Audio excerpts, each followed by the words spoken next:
Good evening. I don't have a fancy intro for Casual AF. Welcome, everyone. Thanks for coming. Nano's in the chat. How are you? How are you? Hi, Uh, Nano. I'm here with Craig Bragg. Craig, how's it going tonight? It's going well. It's going well. Yeah, this is the... increased my shirt size. I was telling you just before we started. Oh, and we're going to get into that. Don't Oh, worry. okay. Yeah. But yeah, this is the casual gaming stream. So casual that most of the time I don't even start up a video game. We don't talk about video games. We're going to end up talking about games, but it's going to be TTRPGs. Probably. Yeah, because we still haven't gotten to like a proper play test for any of these. No, we really haven't. And I was feeling the urge the other day, like on Thursday. So I'm as of Friday, I'm officially on vacation for a week. The wife and I, it's our 25th wedding anniversary on Tuesday, and we're heading out east to Newfoundland, and we're gonna spend a week there, taking in the sights and enjoying ourselves. Hey, Six, good to see you. And so Thursday, I got the idea in my head. I'm like, maybe I want to run like a game, and maybe I'll bite the bullet and run a live stream on the Mad God Gaming channel. See if Irving and Pox want to play a game. But I never got around to it, and I wish I had, because last night, Friday night, you know what I ended up doing? I ended up watching Captain America: Brave New World.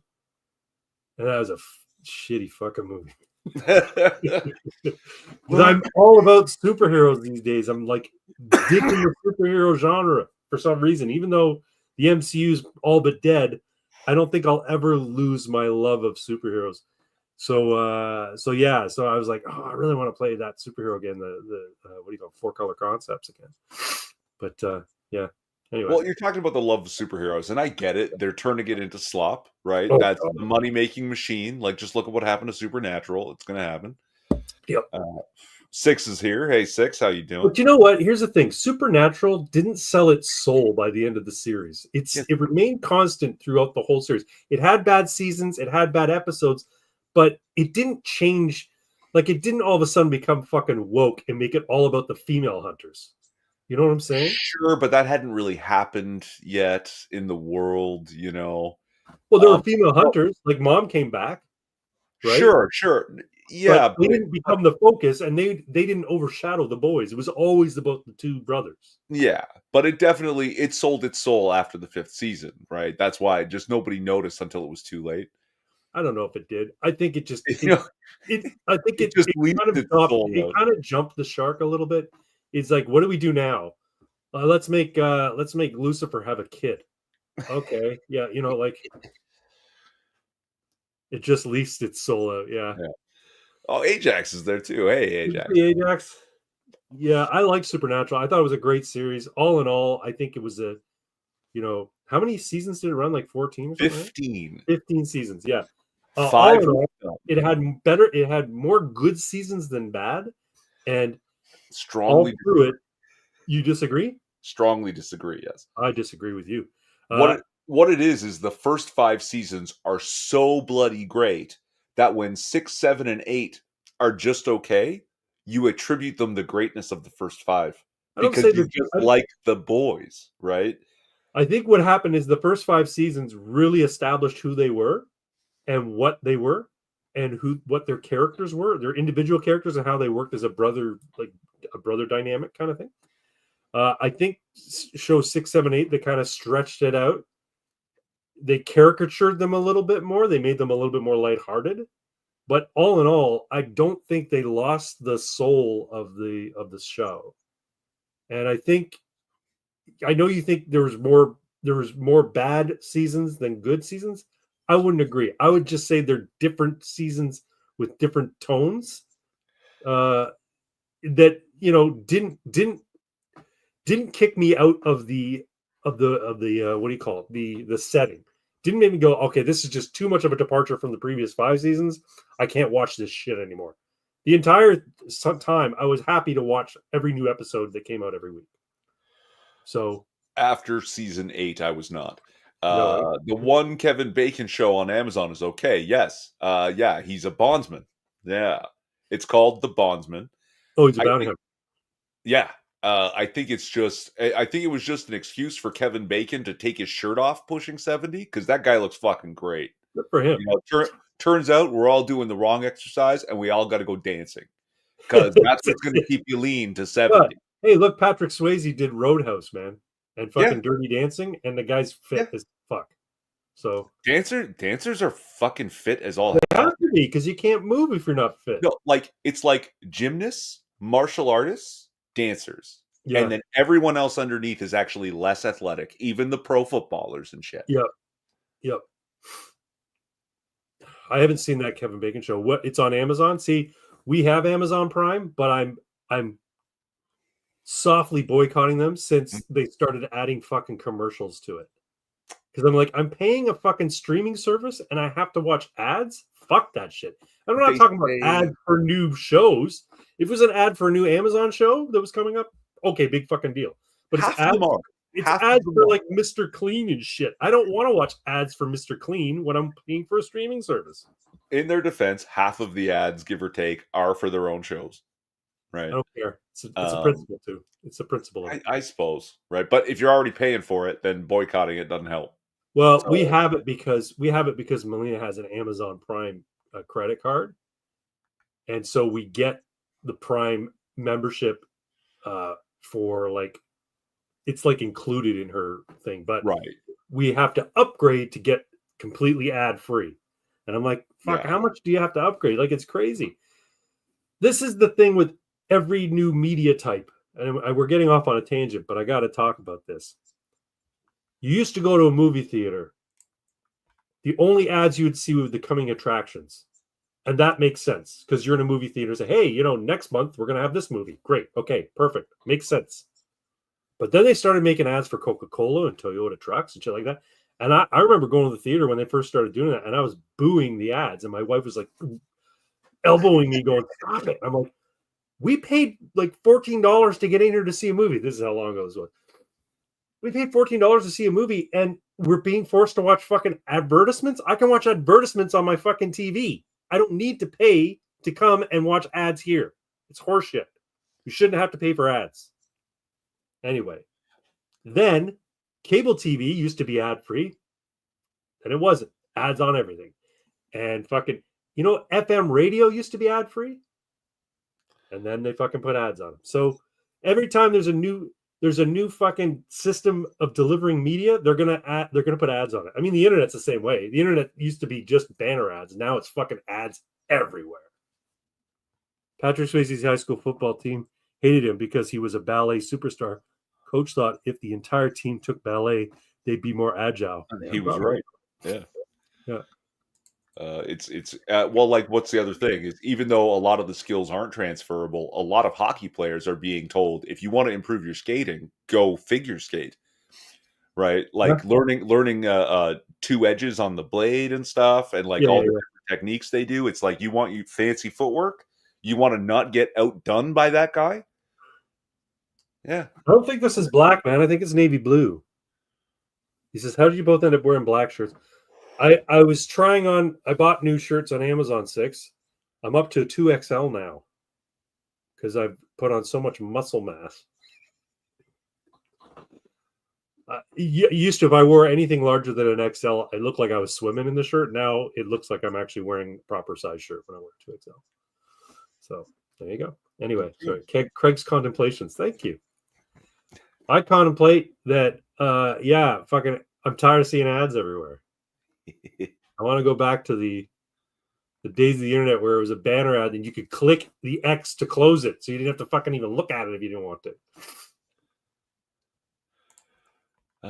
So. Imagine throwing women doing a pirouette. Yeah, really, eh? A cat has entered your room, or a ghost and you're a dead man. I'm not sure, but the door opens. Mr. Mac. Hi, Mac. Come on up. Come say hello to the people on the live stream. Nope. He just wanted pets. He's thinking I'm going to feed him. Soon. Too early. So you've put on some muscle mass and you need bigger shirts. Good for you. Yeah. Yeah. We're all going to make it. I've actually, last week was bad. This week I've been in the gym the right amount, at least. How have you been doing? Yeah, I went 4 times this week. I'm I'm having a problem though because I'm training with Chevy twice a week. Yeah. But and I'm training at his gym, which is in Oakville, which I have to drive there. It's not that bad, but the point is, and I'm not paying to train at that gym because I'm training with him, but I am paying for a membership at Movati, and I work 4 days. I'm in the gym, 2 at his, 2 at mine, and I'm like, why am I paying for Movati if I'm only training here twice a week? So I'm like, I kind of softly touched on that. I'm like, it doesn't really make a lot of sense for me to be paying Movati and then coming here and paying you for training when I have to, when I'm only working out at Movati twice a week. I wish this place was closer. I wish, and then he's like, well, you could get a membership here too, so you'd always have it as a backup. I'm like, I can't afford to just pay fucking. Now the good thing is that Iron 24 in Oakville is actually very reasonable. It's $30 bi-weekly, and it's got all brand new equipment, and very high end equipment, and it's a really nice place. But it's in Oakville, and I have to drive to it. But it's 24 hours, so I can go anytime I want. But I'm not likely to go after 10 p.m. In which case, if the latest I'm going to go is 10 p.m., I can still go to Movati because they're open to midnight through the week. So I don't know. I didn't want to do it while I was at the gym with them, but part of me is like, I was going to say, you know what, man, when I get back from Newfoundland, let's just hold off on the training for a little while because one, I can't afford it. I can't afford training with them twice a week for indefinitely now. And two, I want to take advantage of my membership at the Movati because I really like that gym. So anyway. Well, as long as you're taking notes and keeping the program and working as hard as Chevy pushes you to, that's the point. You're not supposed to do it forever, No. unless of course you're going pro. And I don't know, who among us is doing that. I asked him, so if I wanted to be a bodybuilder, like a competitive bodybuilder, what would I need to do? He's like, steroids. No, because he doesn't do steroids. You wouldn't know it to see him, but he says he's natural. I'm not gonna say no, you're not. You're totally not natural, but he says he's natural. Anyway, and I said, what would it take? He says you need to eat a lot of protein. You need to eat right, and you just need to keep doing what you're doing. So, and gear, yeah. Well, I mean, most people do gear, right? So. Yeah, for bodybuilding, like for pro level bodybuilding, it's unavoidable, right? You can't. Well, you can't compete in the open competitions where gear is allowed unless you're doing gear. But they have competitions that are natural only, and they test you. So, and if somebody says they're natty, I think it's bad form to say, fuck, you're natty. You're not natty. You know what I mean? No, but you don't have to say it like that. You just go, "Oh, you are natty." It's just like, that's cool. I wonder how many push-ups your nipples can do. Because if you look at a guy and you wonder how many push-ups his nipples can do, he's on gear, like a lot of it. Yeah. Sure, you leave the cat alone. My dog likes playing with the cat. See that? See those two fuckers? I see them. Cat's got devil eyes. Like Hassan dude's claiming to be natty. Hassan's never been natty. And I don't know who Hassan is. Hassan Piper. Yeah. Really? Or are you talking the young dude? Is he talking this young dude, Farquad? Is that his name? Hussein Farquad or something? I don't know. But no. He's actually Greg Doucette got his blood work, and Greg goddamn Doucette. And yeah, no, he's natty, right? Yeah, you look at guys like Sam Sulik. He's not natural. No. You know he's not natural. No, and he doesn't claim to be natural. He just doesn't talk about his stack, right? Like, yeah. Greg is getting douched for that. I don't know. Yeah, but it doesn't matter because Greg is, like, as far as I can tell, Greg is the greatest fitness mind on the internet. And the people who don't like him just don't like the truth. Mike Israetel. He's not, though. I think Mike Israetel is just doing content for content's sake. So if it's new, he posts it. It doesn't matter whether or not it's actually good advice or he actually uses it for his own training. He's just making content. And I understand the drive to do that. That is now the business that he's in, right? And he has to continue to put out seemingly new stuff. Yeah. Greg also went to prison for selling roids. Oh, Yeah. really? Another one I really like. Yeah, he's like, he doesn't hide that, right? Like, I mean, there's nothing that people say negative about him that he's not open about. Yeah. And you know, I like Jeff Nippard. yeah, He's a little guy. He's Canadian as well. yeah. I like him, and my understanding is he's natural. He doesn't use it. He doesn't use. Yeah. So at first glance, I assumed he wasn't because he's can be really thick, even though he's like what 5'4", 5'5", something like that. Right? But he may well be, natural. His whole thing is he's a science-based lifter. Like he talks about range of motion and where to start your exercise, like what position to put your arm or foot in when you're starting a game. Lots of guys claim they are natural, use blood spinning to test clean. Oh, I don't know, maybe. But if you look at Jeff Nippard, he doesn't look like he's on gear. Not to me, anyway. The thing that really tipped me on this guy's got to be on gear was a video he did with Mike Israetel. Who, right? Nippard or? Yeah. Oh, yeah? Yeah, Nippard and Israetel were doing a video together. And Mike was saying something about how some people, like, they say they're natural when they're not. And, some people just avoid the subject. So I'm just going to go ahead and say it. I'm not natural. And the look on Nippard's face was like, are you sure you just want to say that on a camera? Because none of them do. Like, the vast majority of them just don't say it. They don't, and they don't say with like when they're on gear and then sell you a program. You sure he wasn't like exaggerating my surprise? Like, oh my God. No, it was genuine shock. Everybody knows he's on gear. Like, it should tell. But that's the thing. It's like, whoa. You can't, we're not just going to be open about that because I'm not going to be open about that. Right. Like, but lots of guys are, because I've seen people go to convention circuits where they're doing like bodybuilding type of convention or bodybuilding competitions. And there's guys standing there like asking them, hey, are you on gear? Yes, I'm totally on gear. He's like, look at me. Do you think I'm not on gear? Like, the people are completely honest about it. It's not, the stigma's not as much as it used to be. No, yeah. Picture Jose Alvarado just got 80 games for juicing. See, this is the thing. Competitive sports like that, where it's performance-based, where, your athleticism plays a role, I think, that makes sense. Now, you could have a league where it's all allowed.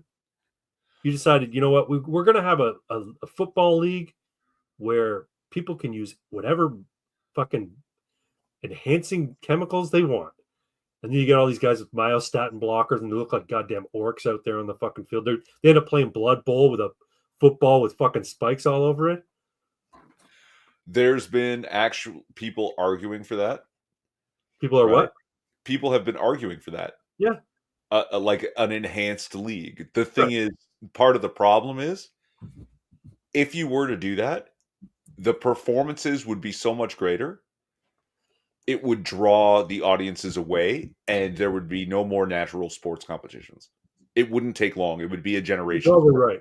You're probably right. The only ones the only natural sport competitions people would want would be things where it required like martial skill, like fencing, right? Because I don't care how fucking jacked you get. You can take all the performance enhancing drugs you want. It's about your agility and speed and accuracy, right? Now, that being said, there are smart drugs out there that can increase your speed and agility and accuracy and hand-eye coordination. So, I don't know. The next 6 minutes, Bren 10, it had feeding problem. The FN 510 tag. What are they talking about? Guns. Where did that start? Way back when you said 2XL and Nano said, I wear a 2XL to hide my 10 millimeter 22 shot. Because that's because it's full size. Oh, okay. The FN 510 TAC is nice gun. It only has one less round than the 509. I think 10 millimeters making comeback because hits hard and has almost as many. Yeah, I hear a lot of people using 10 millimeter now. It's kind of like 9 millimeters passe. And it's either 40 caliber or 10 millimeter. People are throwing out there all the time. I want to see a return to 38 special. It's just so quaint. It's what cops used to be armed in.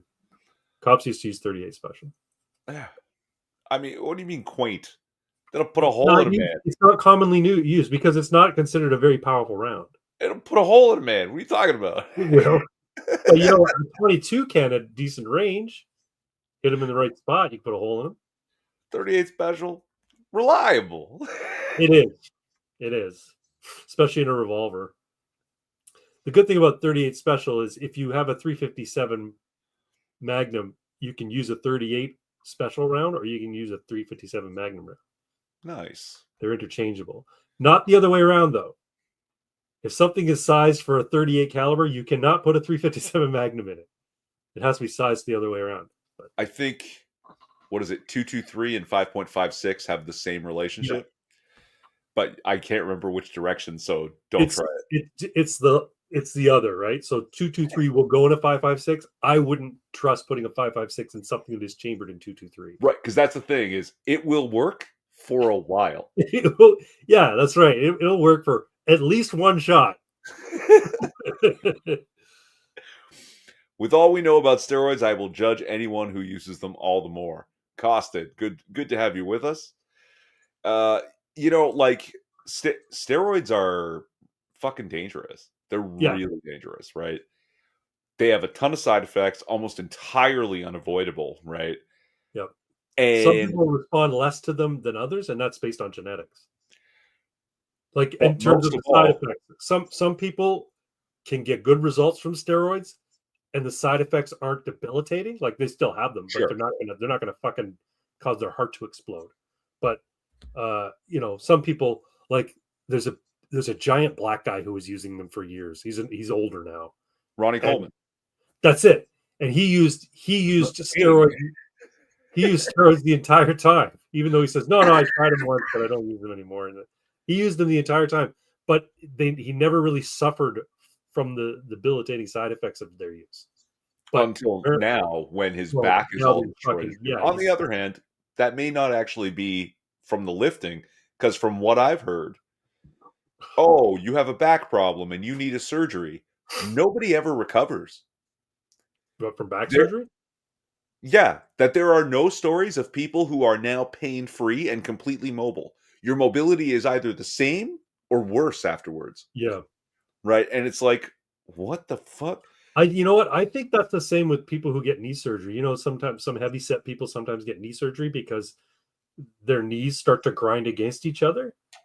The weight is so great that the fluid is no longer cushioning. Right. The joint, and they need knee surgery because their weight is damaging their knees. But my understanding is, you can get it, and then it'll allow you to walk without pain in your knee for a while. But then eventually it'll just come back unless you lose the weight. You've got to lose the weight. Ronnie was a fucking animal in his day, though. Like, I mean, you got to think. Like, you see him now.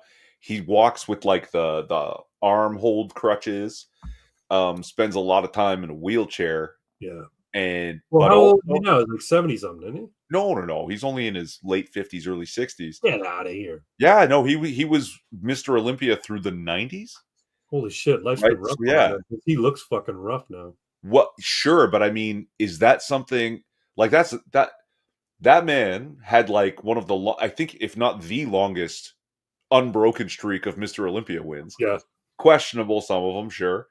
But also like squatting 800 pounds for 2 reps. That's nuts. Screaming lightweight, baby, with that high-pitched fucking voice. Like, what the fuck? Have like, you do you accept the end state of your life to be able to be that for a short time? Yeah, I know. To be the fucking monster, you know, like, oh god. I want to look like Captain America, but I don't want to be like nuts. Speaking of lightweight, you know Brandon Buckingham? No. YouTuber? You've never heard of him? You know Oompaville? No. Another YouTuber. Okay, these guys are kind of big YouTubers where they do a lot of they do a bunch of different content. Brandon Buckingham's thing is he basically does these short form 20 to 30 minute documentaries where he goes to some really fucked up part of some major city and he talks to the people who live in that neighborhood. Okay. So it's normally like, the ghetto, where it's like constant drug dealings and shootings and stuff like that. So he'll go and he'll talk to those people and do little, what's it like living here, blah, blah, blah. What do you think of the mayor's plan to do this, blah, blah, blah, blah. He'll talk to junkies. He'll talk to gangbangers. He'll talk to people living in the projects, all this sort of stuff. And that's his shtick. But he also does humorous content where he just goes on benders and has a good time with his friends, right? And then there's Oompaville, who basically, he's kind of like Turkey Tom. You know who Turkey Tom is? The name sounds familiar, but here's the thing. They do a lot of like drama commentary. Okay, like, I probably know his name from Fox and stuff. Yeah. Oompaville does more like, hey, here's this weird story from like 1950s, and he'll break it down, or some strange crime or whatever. He's married now to Call Me Chris, the Canadian YouTuber. You know, the chick who does the little skits. Oh my god, don't you watch YouTube? Not really.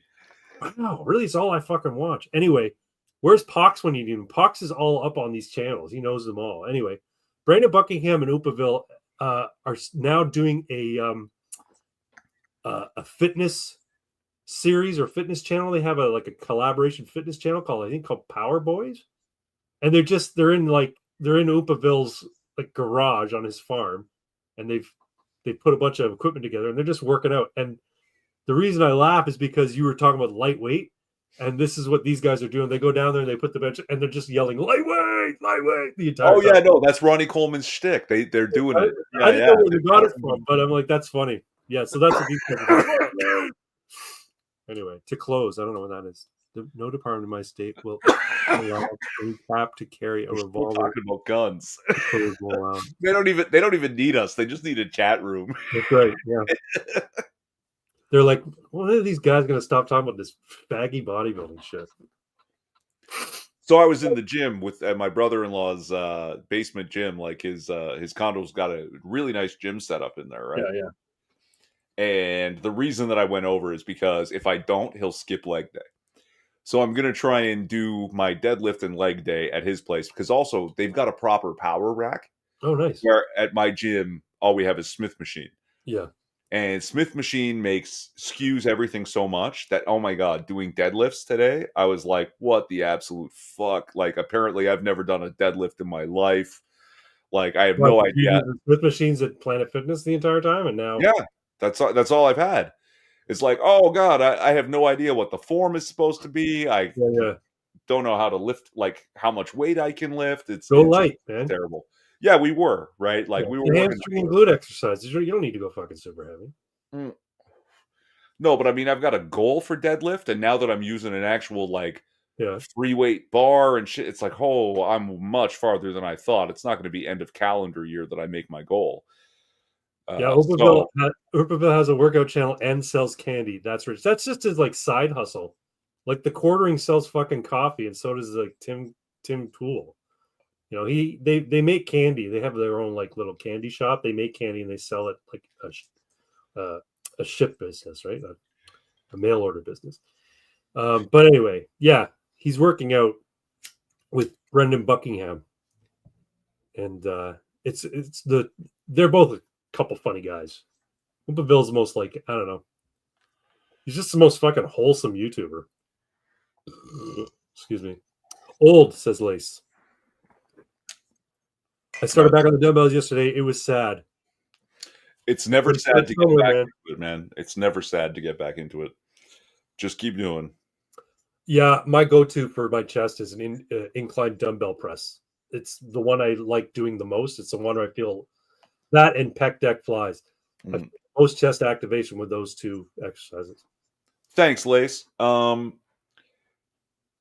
Yeah. Nice tonight or whatever.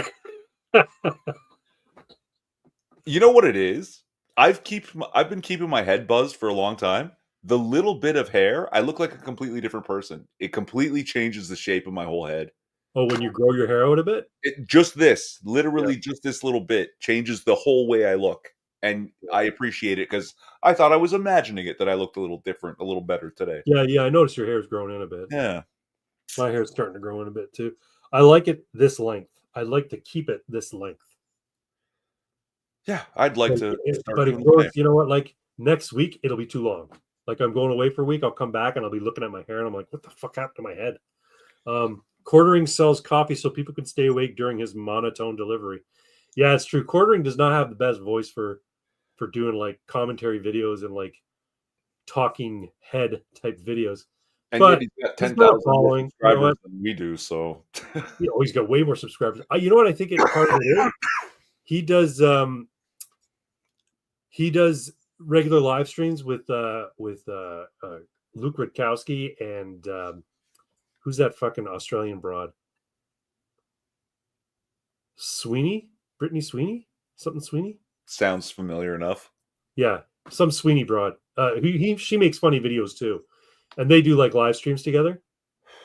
And yeah, I think he gets a lot of viewership from that. I like watching live streams these days. Lately, there's a gaming live streamer called Diversity and Dragons, and it's really good. He's shitting on trans people all the time. He's shitting on the state of the industry because of all the woke nonsense that's happened at big studios like Mongoose Publishing and Wizards of the Coast and stuff like that.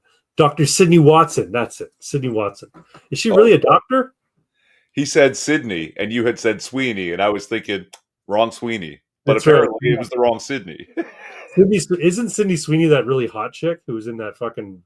Well, she's fine looking, but has an incredible rack. Yes, that's what. Yeah, that's what really hot chick means typically. Like, yeah, the Aussie lady. She's an Aussie. Yeah, apparently she's going blind or deaf.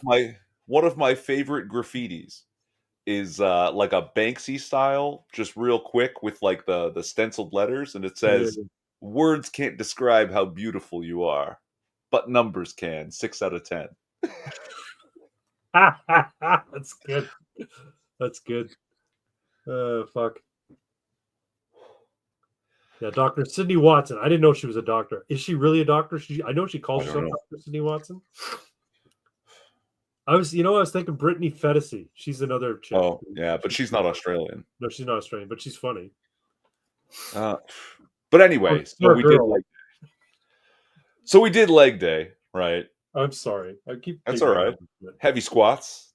Yeah, that's pretty good. Well, heavy for me anyway. And he kept up, right? He's a much larger man than I am, right? So he's does a physical job, so he's not like not. When you say larger, do you mean heavy set or taller or what? All of the above. So he's roughly your size, but I think he's fatter than you. Yeah. Okay. Right. And I say that because that's what his problem was when he called me. He was like, "Oh, I got fat and I don't want to be fat. So I got to get off the beers, got to go to the gym. You got to help me." I was like, "Okay. Do leg day." No, I'm not going to do leg day. We're doing fucking leg day. You asked for help. You're getting it.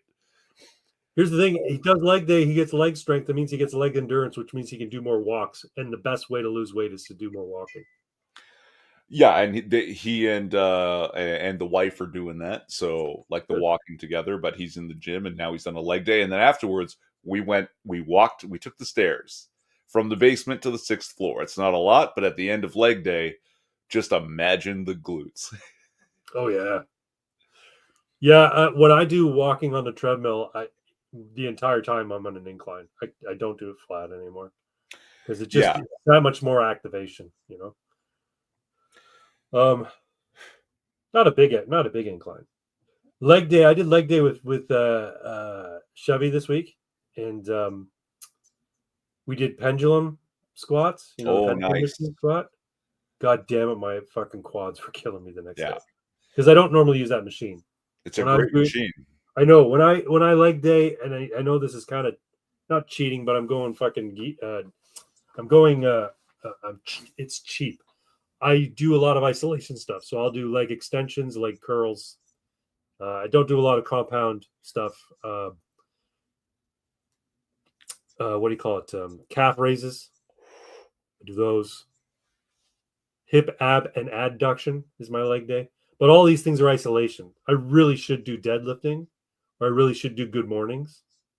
But I always, whenever I'm putting like a sizable thing on my shoulders, I'm worried that I'm going to fuck myself up. I'm either going to hurt my back or I'm going to lose my balance and fall. But The two things that are going to make that true is bad form or too much weight. Yeah. Right. Don't ego lift and focus on form, and you'll be fine. Yeah. Right. I like good mornings. I just need to get used to doing them because I don't do them a lot. Mm. Yeah. I find that leg days something you can't skip. You really need to do it. half your muscle mass, right? Yeah. You know. I know you say I shouldn't be switching it up so much, but Chevy made a good point because I told him I'm working out 4 days a week, and Upper lower. yeah, he said do upper lower because what I've been doing is push pull legs, push pull break legs push. So basically each week I'm hitting my push muscles twice, and my pull muscles are only getting one workout a week. So it's like, no, if you're only working out because push pull legs is a 6-day cycle, you need to do each thing twice each week. If you're going to do 4 days a week, do upper lower, upper lower. So that's what I'm going to be concentrating on next little bit. So I try not to limit myself to like a scheduled set of days of the week, but I do cycle through my routine, right? Yeah. So push, pull, legs, shoulders is typically how I've been doing it. And okay, so they say twice a week, right? Push, pull, legs, you should be working 6 days a week with one rest day every 7-day interval. Sure. That doesn't mean anything to me because I'm older than these guys, right? That's the other thing is a lot of the built-in assumption is that you're in your late teens or 20s. Once you're into your 40s, recovery time is much more important. So, how do you do that and still do twice a week? Because Tuesday was push day, and my next push day, rotating 4 workouts, will the latest be Monday. Yeah. So from Tuesday to Tuesday, I did do push twice a week. Yeah, because you did And shoulder. as long as I start on that day, I will hit in a 7-day period a second one of those workouts, but I'm getting 5 to 6 days of rest before I do that workout again. But technically you're hitting. So when you're doing your push exercises, are you not doing your shoulders? Or do you do your shoulders on a dedicated day or shoulders also on your push day? Push days, your shoulders get involved, Yeah. right? So you're talking mainly chest exercises and triceps. Yeah, so I do dips, flat bench, incline, flies, and then tricep, whatever, Yeah. tricep to failure. Yeah. And then shoulder day starts with overhead press, Yeah. goes to lateral raises supersetted with rear delt fly, Okay. and then the cables till death. Well, that's good. Yeah. How to lose weight, get a Rhodesian Ridgeback puppy that demands a 7 to 8 mile walk a day. Yeah, that'd do it. Nano Reaper says any AD&D after second edition is kind of trash, and fifth edition complete trash. Thaco was a great gatekeeper. He used the term gatekeeper as though it's like a good thing. I get the idea of wanting to keep people out because it's too you don't want the normies in. I understand that, but Thaco's garbage, man. Come on, Thaco's fucking nonsense. D20 roll high just makes more sense across the board. And you can plug it into anything. It doesn't matter what your game is. D20 roll high, you can plug into anything. So anyway, that's just my thought. Also, rowing in the bay for a full body workout. Yeah, that would do it. Yeah, so I've also been using the rowing machine for my warm up, and God, it's it's hell, which is why it's great. Yeah. There's a Movati had it. I don't know. They might have gotten rid of it. They had it when I was there before. It's a ski machine. Have you seen those ones? Is it? That's not the elliptical? No, it's a standing. You stand on this spot. You have these two ropes, and you pull them down to your side as fast as you can, as quick as you can, as many as you can in a minute. It's like you're skiing, like you're fucking cross country skiing. Right. And That's my interesting. God, Weird, it's exhausting. Like 1 minute is exhausting. And you can set the resistance so it's harder. Thaco might be faster math on the table. I don't know about that. I really don't know about that. Hello, Blaskowitz. Hello, Frank Blaskowitz. I'm not sure. Opinion on saving throws. I don't like them, quite frankly. I think you might give somebody a saving throw if their character's about to die. But I don't think you should use them for just energy types like they did back in AD&D. No, not energy types. No. Saving throw is when Superman comes up against some powerful psychic who goes, I'm going to control Superman to destroy the whole Earth.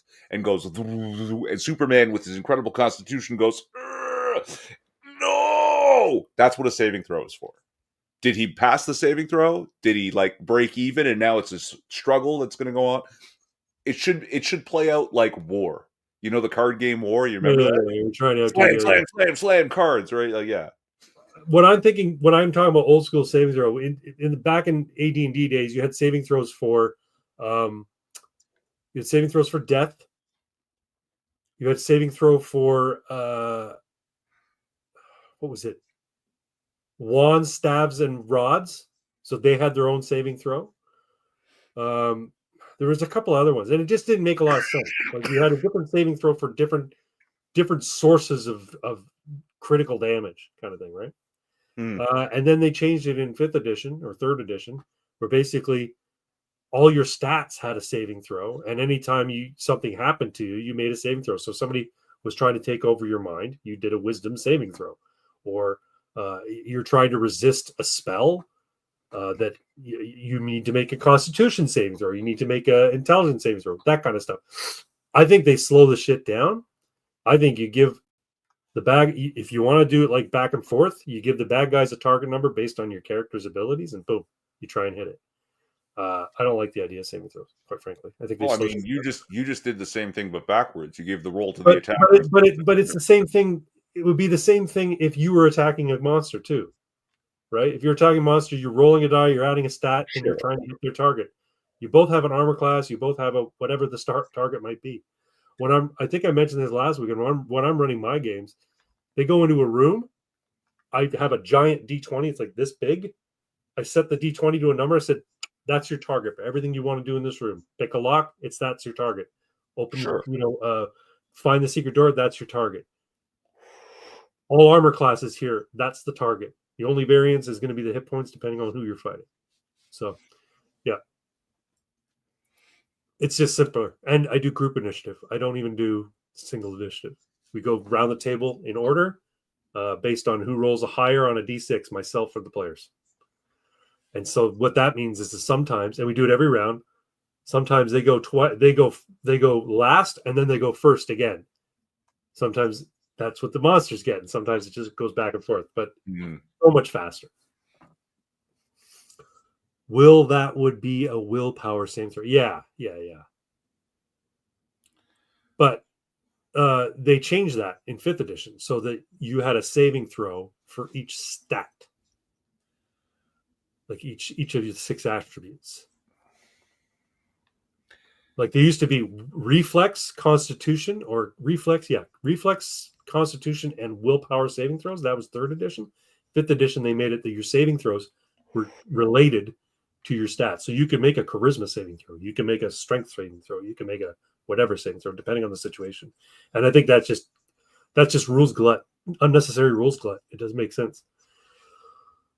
That had in 2nd edition. Oh, I don't remember. Maybe. I never played 2nd edition. I played 1st edition, and then basically didn't play much 2nd edition. Even when 2nd edition came out and it was the more popular edition, we stuck with our AD&D. We didn't go up to 2nd edition. And then 3rd edition came out, and I was like, oh, this makes so much more sense. D20 roll high just makes so much more sense. Why is armor class -8 good? It should be 18. 18. So, anyway. Yeah, I know why they made it. It had to do with naval, because originally the people who made it, they were war gamers. Right. And hitting a naval vessel, it had an armor class based on where in the ship you hit it. And the lower the score was, the better. That's why they copied armor class over to D&D. It was a naval thing. You have like 98% of the books. Yeah. I had a ton of the old 1st edition stuff, but I don't have it anymore. I got rid of it a long time ago. But Yeah. Video games. Let's talk about video games. Sure, you playing anything? No. No, you know what? I'm not really. I've discovered I'm not really a video gamer. I downloaded Monopoly Go on my phone. I've been playing that tonight. But yeah, I'm not a big video gamer. I can play for maybe an hour or two, and then I'm just okay, I'm done. And then I don't need to play again for another, you know, 6 months. Several days. Yeah. Or Oh, okay. months. Yeah, it's like Chinese food. I can't. I like Chinese food, but I can't eat it every fucking week. I Like probably could, but a couple times a year, I'll get Chinese food. But yeah, no, yeah, I rather enjoy video games for the most part. what are you Uh, playing right now? see, that's the thing is like, what am I playing right now? It's like I actually I play more than you, but I wouldn't like fucking casuals. I wouldn't even really say I'm a gamer because I probably play once to twice a week, yeah, for Yeah. 1 to 2 hours, right? Uh, so I opened up the Sims. Sims 4 for a little while because I wanted to build a house. I saw some cool houses on TV. I was like, I wonder if I can recreate that in The Sims. So Nano Reaper makes a good point about the lower armor class and having to, yeah, lower armor class and having to add negative and positive notes. Yeah, using integers in your game is going to keep out the social weirdo theater kids out of the game. That's true, but the problem is they were inevitably going to become a part of it wokesters because hate math. D&D became mainstream, and D&D became mainstream because the nerdy kids on Stranger Things started playing it, and then people realized they could monetize this on YouTube by getting a guy called Matt Mercer to do funny voices and run these little theater games, which is what he does basically. He runs D&D games, but they're really theater games. It's no accident that a good chunk of the people who play in that game of his on Critical Role happen to be Hollywood people, happen to people who worked in the industry. Like a couple of them worked on sitcoms. Like, so I'm going to build a new rig with GTA 6 in mind, but I may just end up playing old school platformers on it if GTA 6 sucks. Yeah. I've seen the comic for this. Yeah. I just built a brand new computer. Oh, so are you playing new games? No, I'm playing older games faster. That's right. I'm overclocking for fucking Sonic the Hedgehog. God. No, like I was playing Warhammer last week. Yeah. Because I've been doing this thing where I just set up battles where I'm badly outnumbered, but I have some sort of tactical advantage. Like maybe Yeah. I have all the cavalry, Right. right? Even though I'm badly outnumbered, and see if I can win these battles, right? So that's fun, and that's probably one of my newest games, like in terms of what actually is going to try and stress your graphics card, right? GTA 6 is coming out in 2066. You have Yeah. plenty of time to build it. Yeah, it's true, right?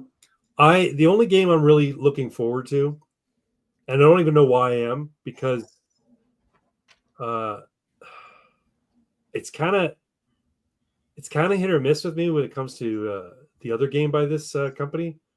A company called Hello Games made a game called No Man's Sky. Well, they're coming out with Light No Fire, and that Yeah. looks very interesting to me. But It's on my wish list. my concern is that I'm going to start playing it and go, okay, this is medieval fantasy, high fantasy, No Man's Sky. I have and No Man's Sky I like, don't get me wrong, but it becomes very tedious very quickly. Like I can play it for a few hours, but it's a distraction. I don't feel like I'm accomplishing anything, and I certainly don't feel like I'm being given a story to follow. I know there is one there, but it's like it's not one of these things where uh I don't want to be on rails, but I want to feel compelled to follow the story. And in No Man's Sky, there's just so much other shit to distract you that there's no compulsion to go and play the story. You know what I mean? End times greater than old world, greater than AOS. Age of Sigmar. Preach, brother. Preach. End times. What's end times though? The end times is when Archaon comes to, rip open the world and expose it to the warp and end all of existence. Oh, okay. Because And this is the fate. is old world just Warhammer Fantasy? Yeah, without any of the end time stuff. Yeah. And then Age of Sigmar is the current iteration of Sort of. So yeah, they get pulled into the warp, and then there's a whole other like universe inside the warp, right? yeah. So it basically turns old world into Warhammer 40K. But they're still using fantasy weapons and shit. There's magic Yeah, and stuff. there's no guns, Yeah. but now they look like fucking space marines. Right. Right. Yeah, their armor's way too fucking big to wear. Yeah.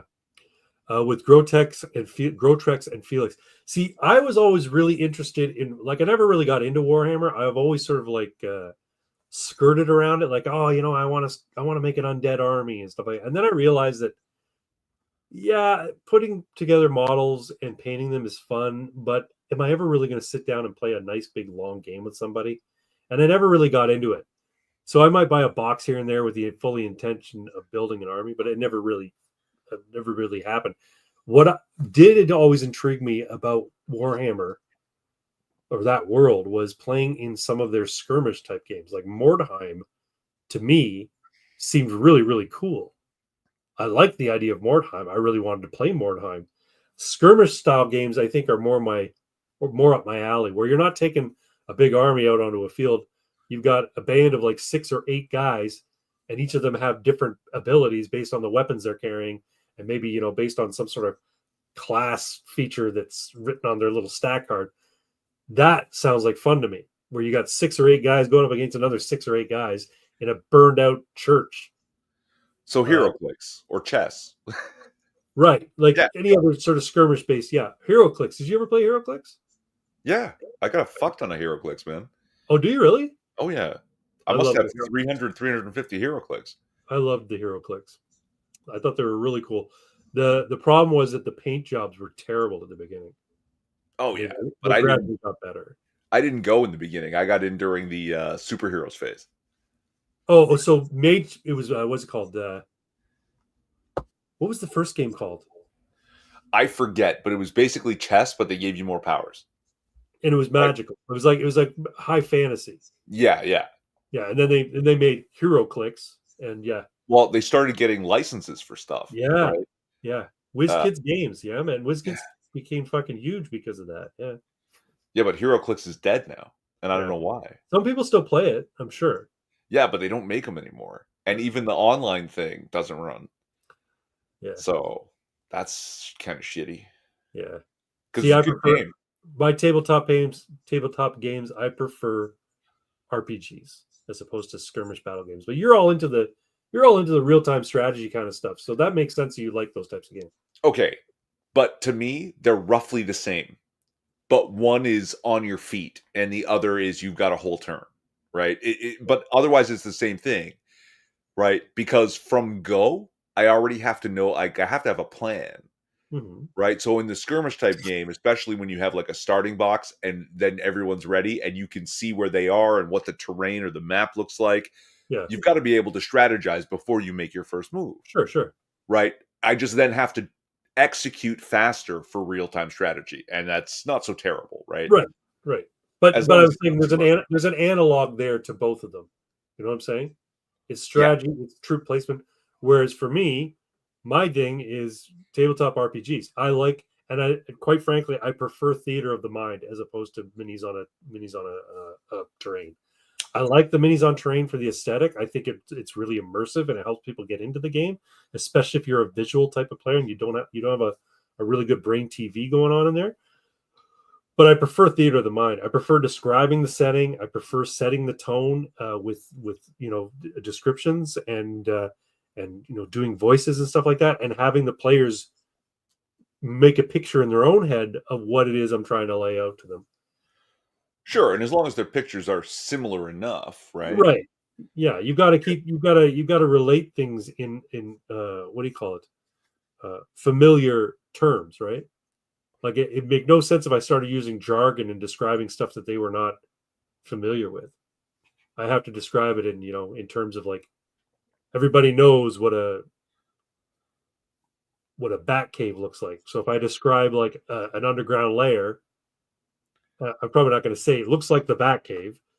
But if I say it's got a bank of looks like highly sophisticated monitors and computers, and next to it there's stalactites and stalagmites, and then there's a turntable whereupon a large vehicle that looks kind of like a motorhome with a heavily armored motorhome with gun turrets on it is sitting in the middle of it. Then they're getting a picture. They know that, okay, it's kind of like the Batcave, but they got the Turtles wagon. You reminded me of something though. With the armored mobile home. Oh, the battle chimney. What was I thinking? What Burbrick Stoneheed, my dwarf for Oh yes. All right, I had this idea. Okay, so he does body work, right? He's Yeah. not a mechanic, but he does do body modification, like armoring and stuff. Yeah. But I thought I had this crazy idea. You know those it's like a canister truck where it takes a small container, not a 52-foot container, right? But one of those ones where once it's on your driveway, it's about shoulder high, right? And they collect your shingles in it, and then the truck comes back and picks it up. Yeah. Okay. Burbrick Stoneheed has one of those trucks. Yeah. And he has outfitted several containers for different purposes. Right? So he can go to the shop, drop off the one that's, basically like an armored living quarters, and pick up the battle box. And it's got like guns on all four corners and shit, and like, armored plating, and like it's just like it's a modular vehicle. Yeah. Yes. Right. Because you called the goddamn game The Road. El Camino, yes. And this sounds like this is sort of one of my sort of like roadblocks, if you will, with regards to El Camino. It's the road combat. It's working out a system of road combat that makes sense, that isn't too crunchy but is crunchy enough, because I hate crunch. I like rules light.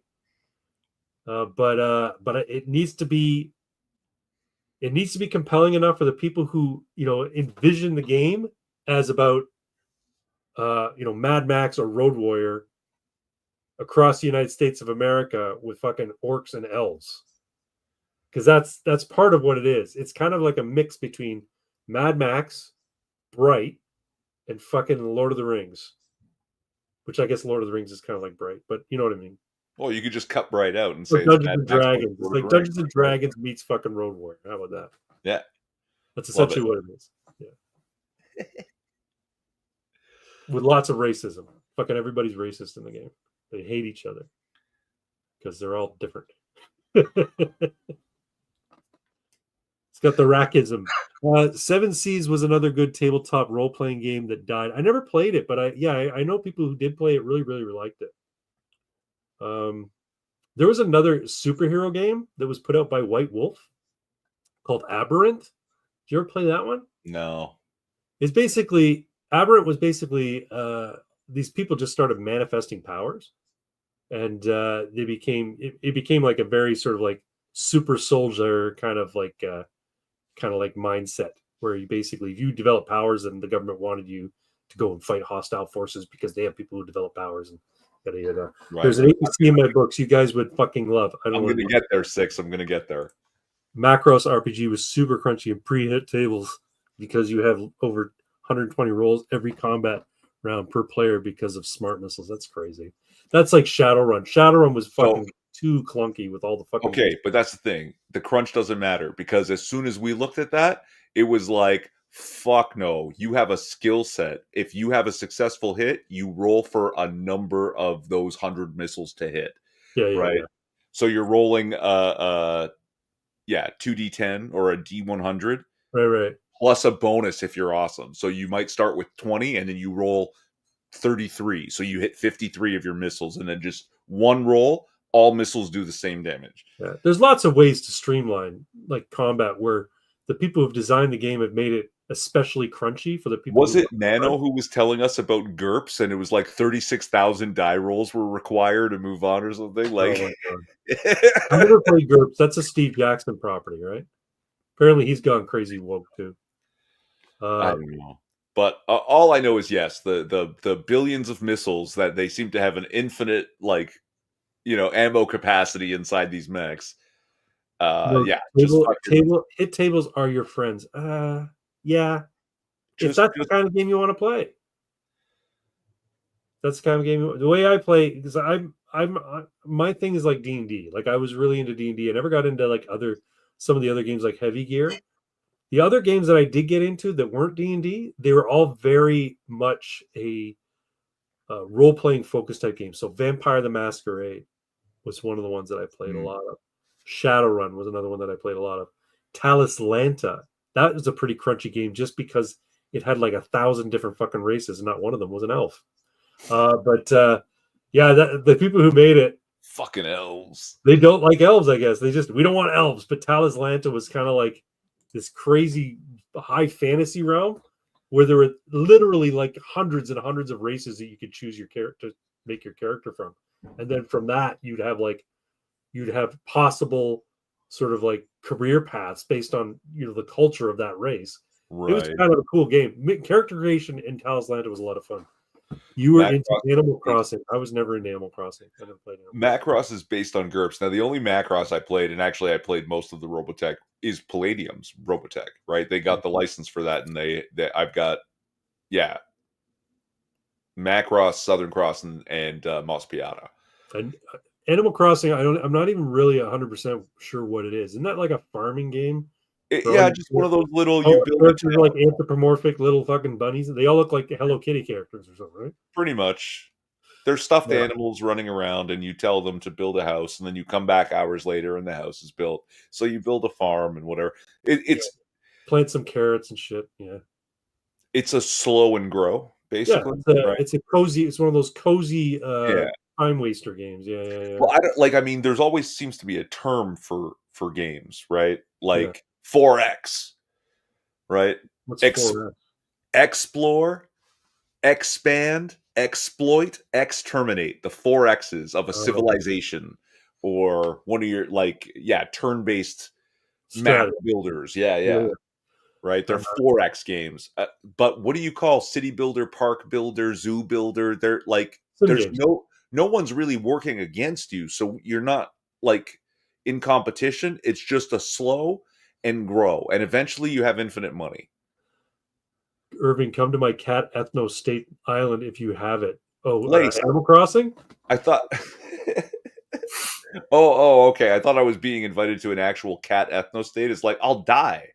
I'm Get deathly allergic. allergic, surrounded by cats in a cat ethno state. I'm a dead man. Pardon me for a moment. Oh, love the Macross show. Yeah. So, funny story about Robotech. It's not real, and I don't mean it's fiction. I mean, yeah, of course it's fiction. Robotech doesn't exist as we in America know it. It's three separate properties bought by Harmony Gold and then slammed together because the animation was similar enough and it was all transformable mechs. So they stitched them together as generations of the same show, which none of them were connected to each other except that mech was popular. Um, so yeah, like the Macross saga, I have got the whole fucking Harmony Gold collection on DVD. Yes, that's a good. It's a Franken anime, yeah, for sure. But I still love it. I know a lot of people hate on it because of the way it was stitched together. It's kind of sometimes it's corny as all hell. But they did a comic book later called Robotech Genesis that actually helped fill in a lot of the gaps that were not properly bridged between like the Invid and the Robotech Masters and eventually the human beings and stuff. So I don't know if anyone knows anything about this, so that may not have made any sense. But trust me, the comic book fixed a lot of the problems with the show. It's also the one I grew up with. I knew Robotech before I knew Transformers or GoBots or anything like that. Or what was the other one? Like what were those? BattleTech? Yeah, I think BattleTech was another one. Space Battleship Yamato was called Star Blazers in the US. Yeah, I believe it. Uh, yeah, I mean, I'm glad it's no longer the Macross Saga is no longer on Netflix because I was terrified that Michael Bay was going to find out what it is and then ruin it.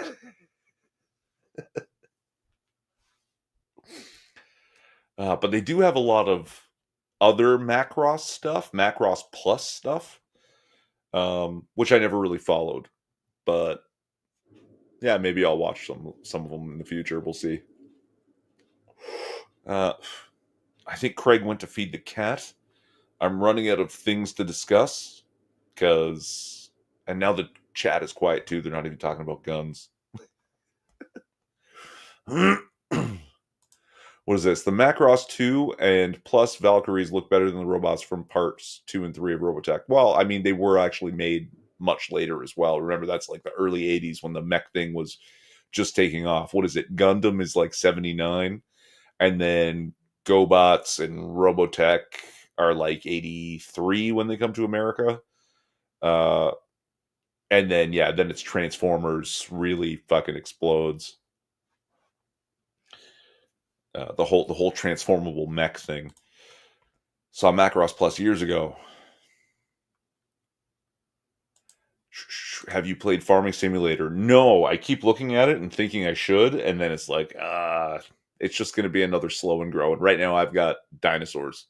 So if I really want to play one, I'm going to build my Jurassic Park and then open all the gates and let the animals eat all the guests.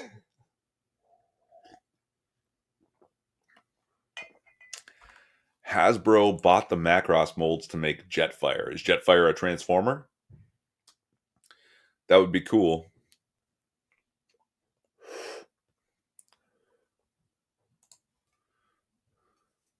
Ninja Turtles era.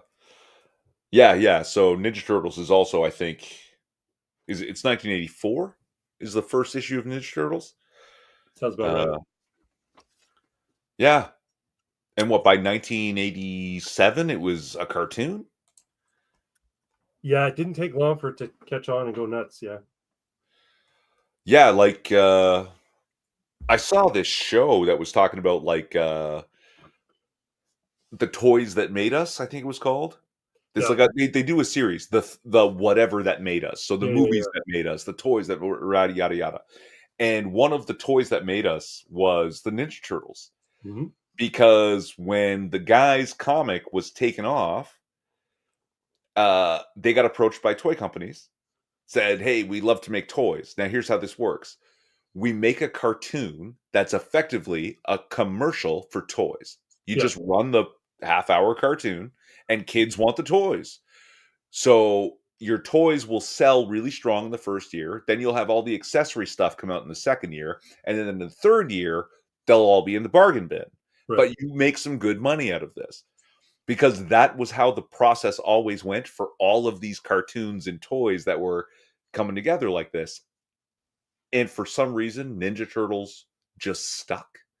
Like it just never stopped being cool. Where the He-Man stuff went in the bin. You know what I mean? Yeah.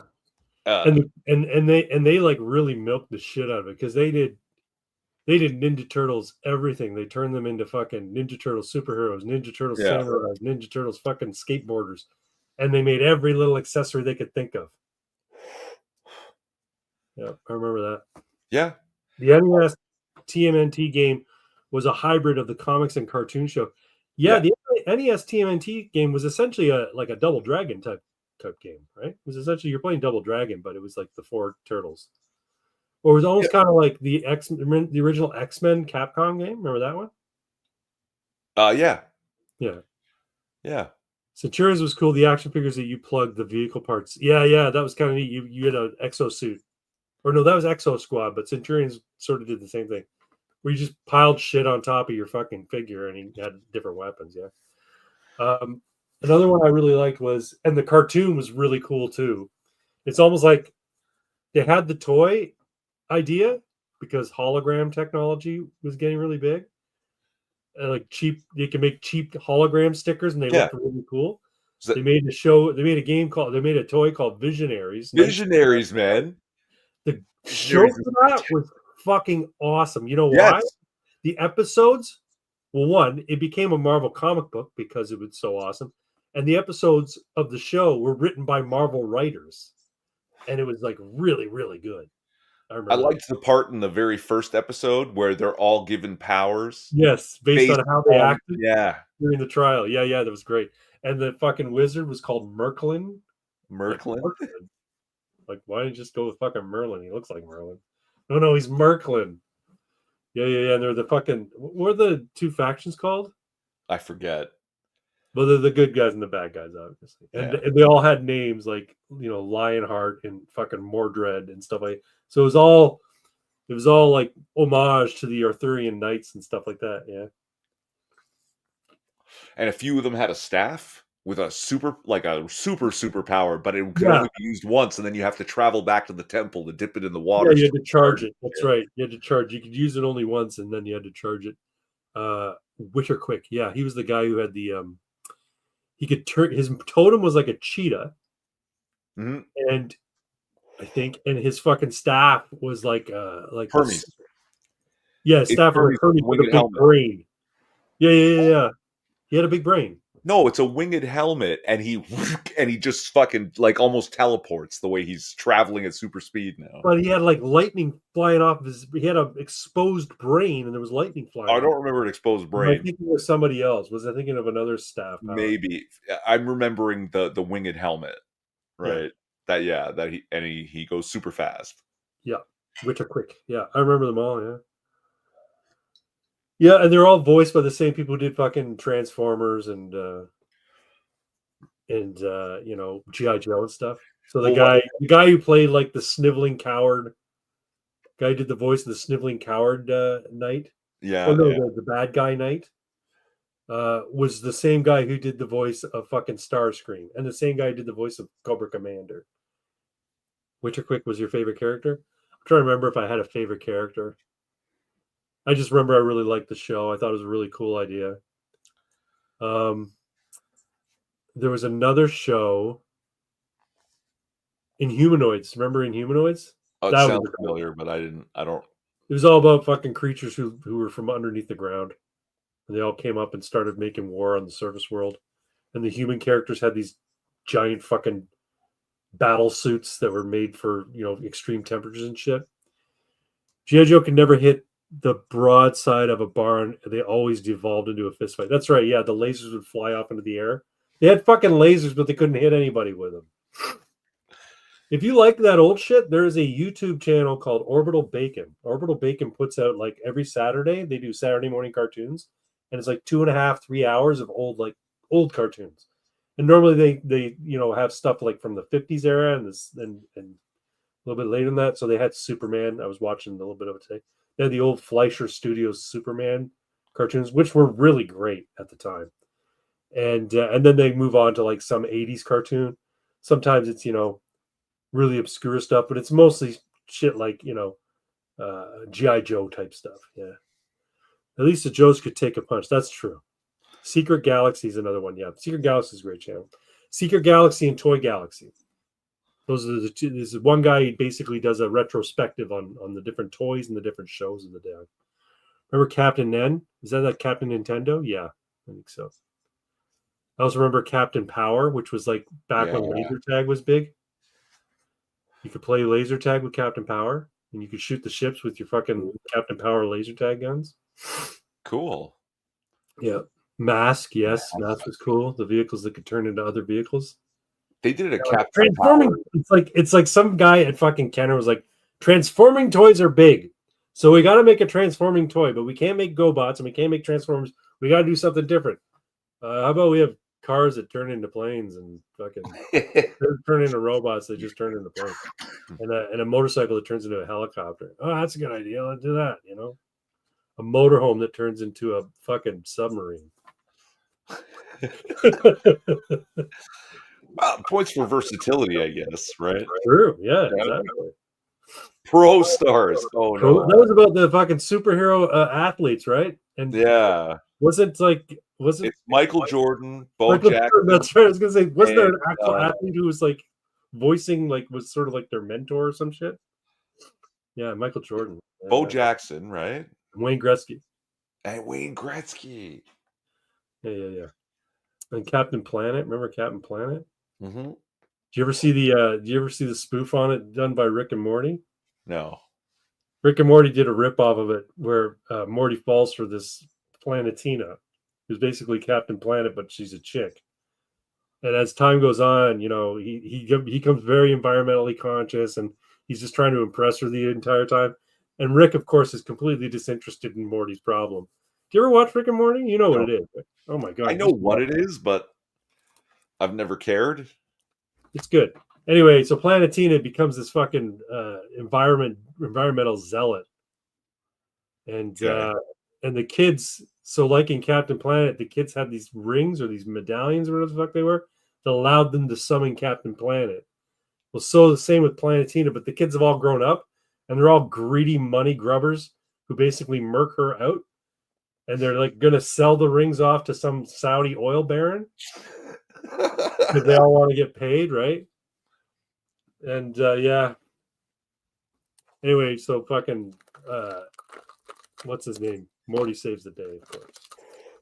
But of course, the relationship can't last because it wouldn't work. Morty will be forever alone. Cowboys of Moo Mesa. Remember Brave Star? Brave Star was wicked. Brave Star. He had a fucking robot horse that could transform to two-legged horse and shot a giant fucking gun.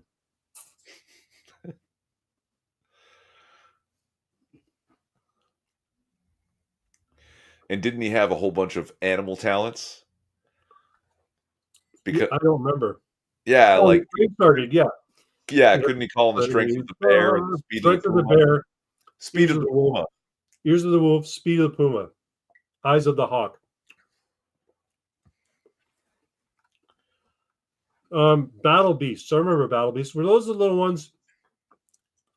They were like little rubber guys, and they had a little thermal sticker that would show up when you put your thumb on it, and it was either wood, fire, or water.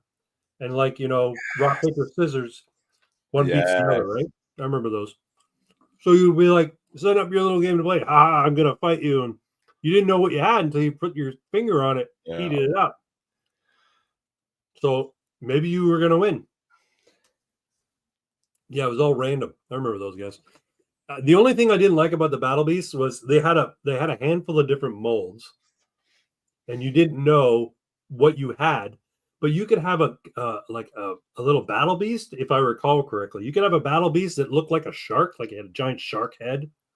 And you think, okay, he's a water-based guy, but then you press his button. Yeah. He's wood. I'm like, why the fuck is he a wood guy? He's just, it's because it's random for the game. Yeah, exactly. Right? Yeah. You can pit them against your buddies, right? And he can't tell by looking at them that that's a water one.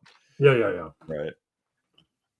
No, I get it, but for the kid in me who's like, no, I want my fucking shark man to be a water guy. Garbage Pail Kids, I remember those. You still make them. Really? Garbage Pail Kids stickers, yeah. It's terrible. For me and my brother, it was the little Kenner, the old Kenner fucking Star Wars action figures. We collected every one of those. Teddy Ruxpin, yeah. I never had one. I never had one either. I always thought it was cool that you put a tape in him and his mouth moves to the fucking tape. I'm like, what if you put in like something that wasn't like a Teddy Ruxpin story? Could you put in like a music and he'll fucking move his mouth like he's singing the song? I guess so. Kenner Star Wars figures had no needs. That's right. They're very, very simple articulation. As a matter of fact, I think when George Lucas licensed it out to Kenner, he was disappointed that Kenner were the ones who got it because he didn't like their sculpts. But they were the ones who could bring it to market quick enough and, with a wide enough line that, it made sense. And he needed the fucking money because he didn't take a salary for Star Wars. Right. Micronauts sounds familiar. I remember Micronauts. Micronauts was really cool. Baron Karza was the bad guy. And he was a little black and red figure that could also become like a centaur. Interesting. Yeah.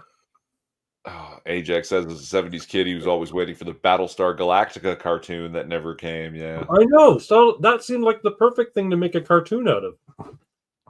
I don't know if they had figured it out at that point, like the whole cartoon to toy pipeline. Yeah, but they had toys for the show. Like I remember distinctly having a Viper, the good guy ship. Sure, but it wasn't there was I don't think there was a model for that sort of business plan yet. Didn't they do a Fraggle Rock remake or like a revisit anyway? It was like a reunion kind of episode. I don't know. Yeah, I like Micronauts. They were the American release of I think it was Micro Man in Japan, and they developed a whole story for the North American market, and then Micronauts were officially part of the Marvel universe. That's right. Yeah, the same Marvel universe. Marvel that's published why comics. that's why I know them. I have some of their comics. I just Mm. never actually read them. They just you buy a box of comics from somebody's garage sale, right? What do you want for the whole box? Yeah. Buck Rogers in the 25th century. I remember that.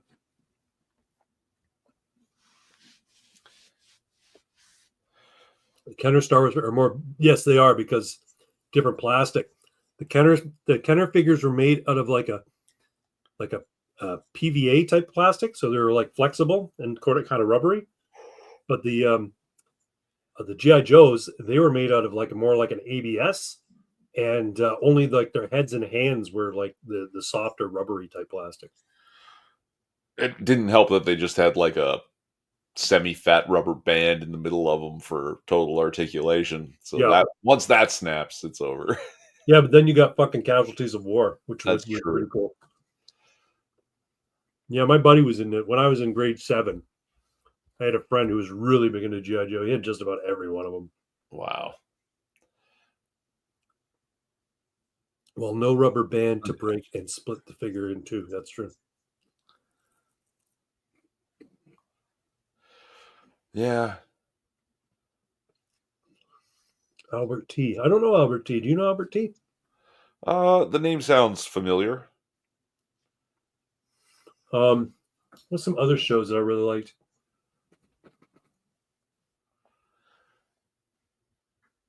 This quiet offends Slanesh. Sorry. I'm trying to think of other cartoons. Oh, the Dungeons and Dragons cartoon. I was really big into that. And I was too old to be into that game, to be into that cartoon, but I fucking loved it.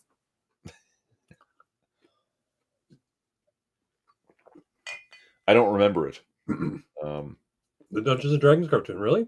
Samurai Pizza Cats.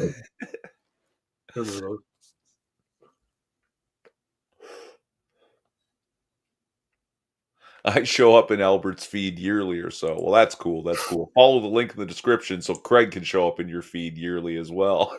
The Tomorrow People. I'm trying to remember the Tomorrow People. Was that a live action? Tomorrow People? I don't even know. My Pet Monster. I remember that one. I remember that one too. I wasn't. That was like one of those like the monster was like just a toy, but could transform into an actual monster and save the day, right? Yeah. And what was it Beastie? Is the villain Beastie? Yeah, he was like a big version. Like My Pet Monster was like half his size, kind of thing. Yeah. Inspector Gadget. Remember Inspector Gadget? Oh yeah.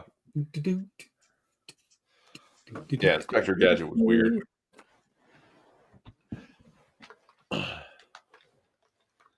Some other good cartoons. A dog named Brain. Is that right? Is that the dog's name? Oh, Brain was the dog. Yeah, Inspector Gadget. That's right. Yeah. Yeah, he was the one who always saved Inspector Gadget because he was hapless. Despite all his toys. Effing Herculoids for the win. I remember Herculoids. That was the Hanna-Barbera, like alien barbarian family. Yeah. There were humans that crashed. Do you remember the Herculoids? Not at all. So there were these humans that crash landed on a planet in their spaceship, and while there, they basically resorted to Robinson Crusoe type or Swiss Family Robinson type of lifestyle.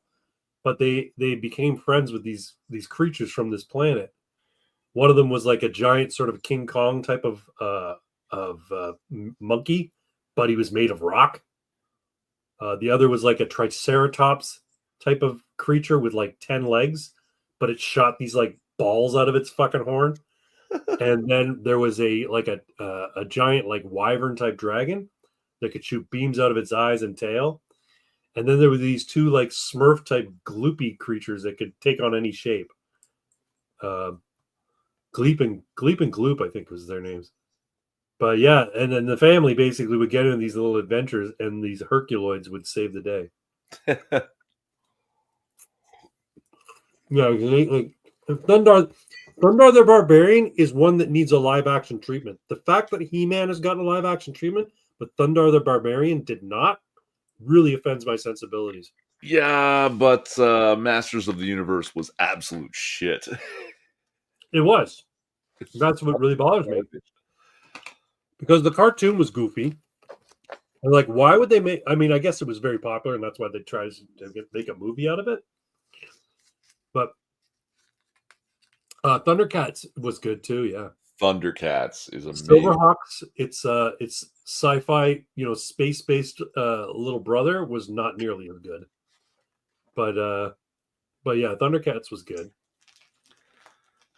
Yeah, but Dolph and Arnold are way too old. I'm guessing you're saying way too old to play Thunder. Yeah, but so what? Get fucking Sam Sulik to play Thunder. He's wholesome. Except I could see him with a fucking armband with a sun sword stuck to it that he pulls off and fucking ignites. My sun sword. Ukla the Mock. And what was the chick's name who could she was like psychic or she could turn into shit? No idea. No, she didn't turn into shit. She was psychic. There's that white albino elf guy who could turn into shit on what's called Black Star. I'm eating all my wife's cookies. She's gonna call me. I played a drinking game to He-Man where we drank every time He-Man was awesome. Every single thing he does is awesome. It's true. You only get a reprieve when he's a fucking Adam, the homosexual. And you know he's a homosexual. Just listen to the way he talks when he's Adam. I think He-Man is coded for homoeroticism. I think it is. I think it was a coded show designed to make little boys become homoerotic, to eroticize the male form. Because Adam is this, nerdy guy who wears pink and has a goofy haircut. But then he turns into this buff fucking tanned powerhouse guy. And it's the exact same model. I was going to say, if you look, Prince Adam is pretty fucking buff. Like, he's tanky. Yeah, it's the exact same model. They just fucking put their costume on him. My Little Pony Friendship Magic has out-earned all the aforementioned shows except TMNT. Wow. That's because of bronies, man. Because the thing is, I don't know if My Little Ponies translates to live-action full-length feature film. Right? I don't know if that would work. Remember this? Yeah, Adam had a Lord Farquaad haircut, but so did He-Man. He had the exact same fucking haircut too. But on He-Man, it didn't look so faggy. No, because he had a tan and he could fucking lift giant fucking boulders and throw them across the plains of Eternia. You keep talking about his tan like you'd love Greg Doucette. I know who Greg Doucette is. Yeah. He keeps ripping on Mike Israetel for not having the proper tan. Mike Israetel is like really pale. Yeah. You see what Israetel did to himself with the liposuction? Not the liposuction, the fat removal. I guess it was liposuction. Yeah. Yeah, he's done a couple of videos since then. He's like, did I make a fucking mistake? Because he's like concerned that he's not going to heal right. And well, he says he's done with the bodybuilding. If he just wants to drop the fat, yeah, but the problem was that he explained it. He could get down to less than 10% body fat. He still has love handles because the fat cells themselves are large. because they grow. The fat cells, certain fat cells don't just split and divide into other equal sized fat cells. They get bigger themselves. Right. So even if he got down to 10% body fat, he'd still have the love handle. Prince Adam was a bottom. He-Man was a top. Same with Cringer and Battle Cat, right? Like, yeah, it's true, right? Oh, excuse me. Hold my beer, lol. It does, but I would be on a dark web fetish site. Too bad if they made Thundar today, they would cast Pedro Pascal. Oh God, he's fucking terrible, man. Have you seen the gay? He's at some sort of, I think it's a pride event. Yeah. He's playing with the light up stick, and he's like licking it and having sex with it.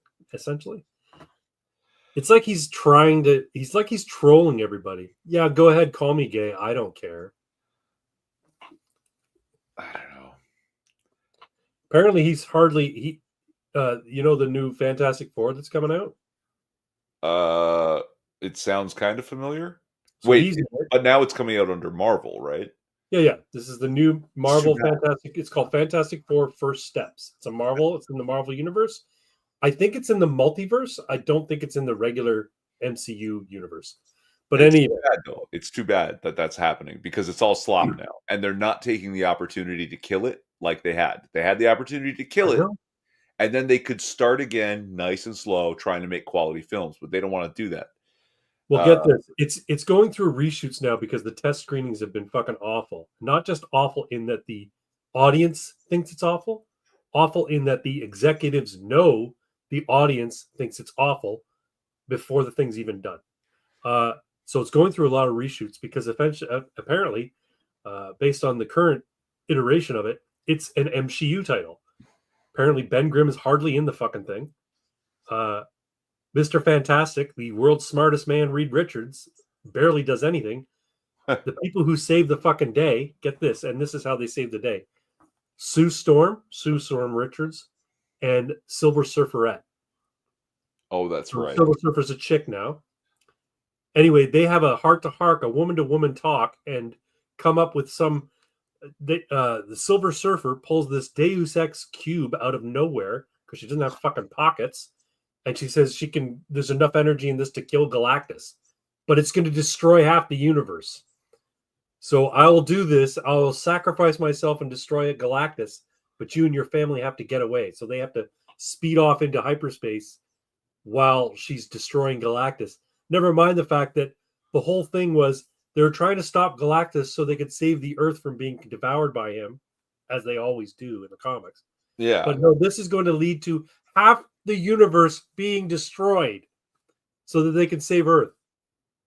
And so people were like, what the fuck? And then, like, I guess people were in the audience watching this, and they audibly spoke out in the theater and, like, laughed when the Silver Surferette pulls out this cube from somewhere in her body and says, I have this, and it's never mentioned before. It's a total Deus Ex. It's like the goddamn thing was written by AI, and a bad AI from 6 years ago. Like, it's fucking the bad AI from 6 years ago. Yeah, fuck. These fresh new stories are exciting and brave. That's right. Well, okay. Now, the pulling out of the cube from nowhere, did they not talk about the power cosmic? Yeah, but why didn't they just say, I have the power cosmic? Because they've already established in canon. Now, mind you, it took them several individual comics to do this. But Galactus took Norrin Rad and turned him into the Silver Surfer. In giving him the power cosmic, because Galactus goes into a sort of state of torpor for a good chunk of his time when he's not eating.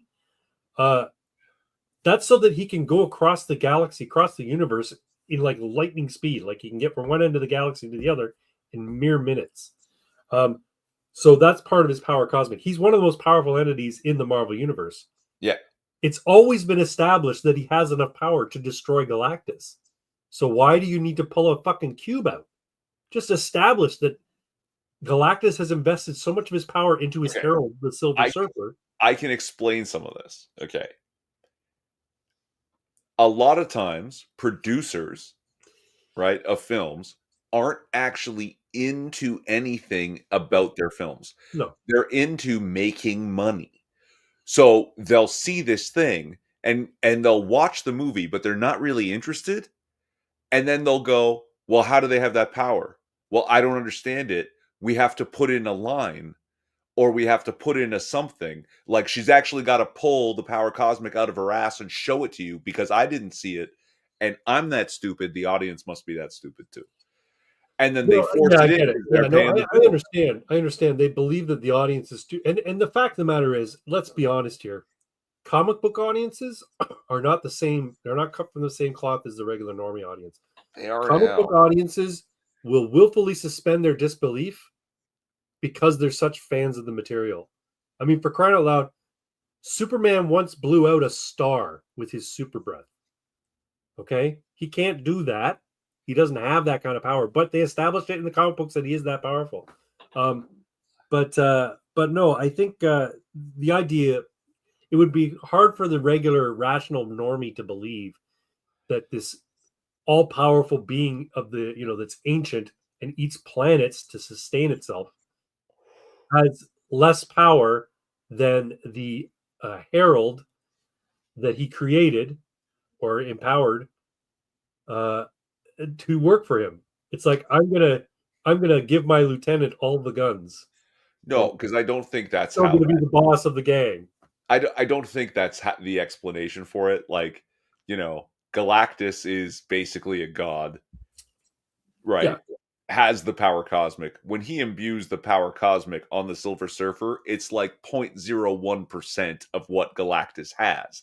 right. It's just enough for this once human to travel at yeah, super speed, zero mass, almost instantaneous across the Right. galaxy to find me more planets to eat. Yes. But with that 0.01%, there is a Death Star's chance that he can take them out, Right. Right. right? He will absolutely die trying with a 0.01% chance of Well, success, right? especially if Galactus depletes his energy stores from not eating, because he Mm. goes into torpor when he doesn't eat a planet.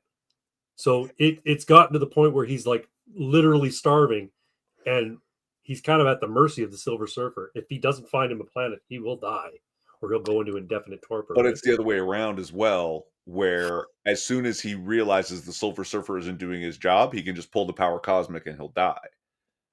Like, At least have her say, "Excuse me," while I whip this out before presenting the cube. Yeah, that'd be funny. Yeah, it's set an alternate universe in the 1960s that will catapult them into our MCU universe modern day. Okay, so the idea is the universe is going to get destroyed.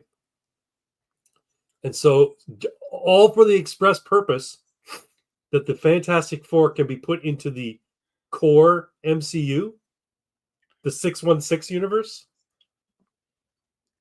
That doesn't make any sense to me. Remember the crossover where Superman was a herald of Galactus? I I did. do I did not. not read that, but that sounds really cool. I do not. Yeah. I do remember there was a line of comics called the Amalgam, where it was an amalgam of Yeah. DC and Marvel characters. And I remember there was like they made a Batman. There was Who was like Wolverine? who was Wolverine. I'm like, that is so. And they did the comic book in the Batman the animated series style, and it was really cool. It was Nice. really cool. And who else? What else did they do? They had a versus once, and a lot of people were upset when Wolverine beat Lobo. Yeah, Yeah. because people who like Lobo are fucking retards. Okay, it's not even that. It's that Lobo is so insanely powerful that it should have been no contest. Wolverine was a bad match for him, and giving it to Wolverine because of sheer popularity. Like Lobo can go toe to toe with Superman. Sure. Superman will win the fist fight, but Yeah. Lobo won't die in it. Like Yeah. he literally can't. Well, he can, but he can regenerate himself. Yeah, like it's near impossible to destroy him. Well, Robert Downey Jr. being Doctor Doom doesn't make any sense either, or Princess Zelda being turned into a dude. Is that true? Is Zelda actually going to be played by a trans guy? It's looking like it, and it's really weird. I don't know why they're insisting on this because obviously the vast majority of players of the game are men, boys who sort of romanticize it. It's a romanticized game. If you don't, Mhm. if you're not into the, if you're not going to romanticize it, you're not going to play it. So suddenly now taking the, female lead and making it a trans woman is really going to piss off a lot of people that would go watch it, Not and to they're just not mention, going to go watch. here's the thing. It's very popular in Japan. Legend of Zelda is a very popular Japanese game, and they don't fucking go in for that shit. Yeah. They're basically just cutting out that market completely. Oh, hey man, fuck. I guess it's your intellectual property. You can commit cultural vandalism if you want. You know, if you bought the Mona Lisa, you could take a shit on it if you wanted to. It's your Mona Lisa. Yeah, but Um, this Marvel universe thing, like, I don't know why they don't I just. couldn't care less. I really couldn't care less. You know, I'm completely ready. Sorry, I keep interrupting you, man. That's okay. I just I want them to kill it and start again because Yeah. now they have rights to X-Men and stuff, right? What the hell was the second Doctor Strange movie called? Oh, Multiverse of Madness. Multiverse of Madness. That's what Yeah. it was supposed to do, Yeah. right? But again, that movie was a complete Frank Blaskowitz says the woke isn't getting put away. Stupid megacorp. No, it's true. And here's the thing. Um,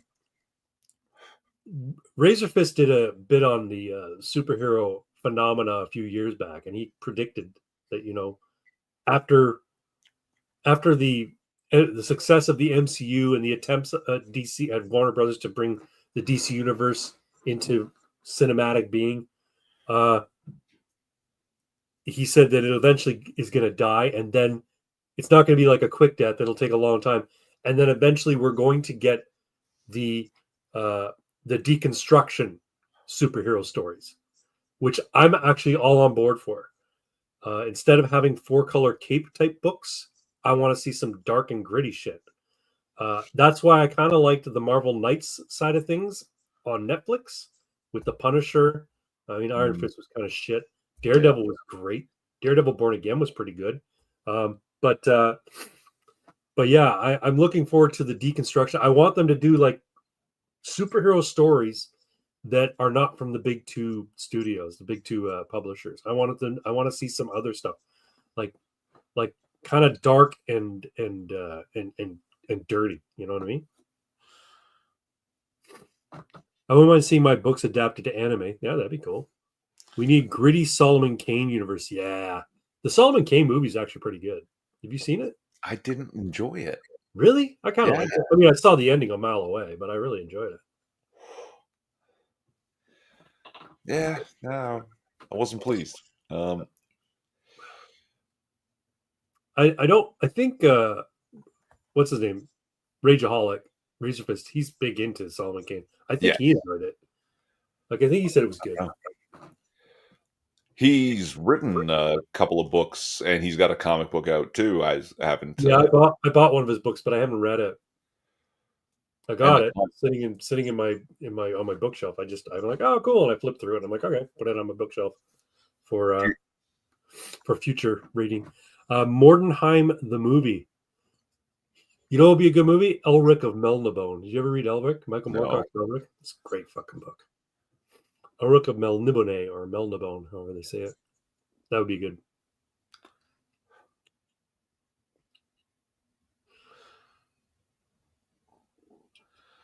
What do you mean by we're made of prompts?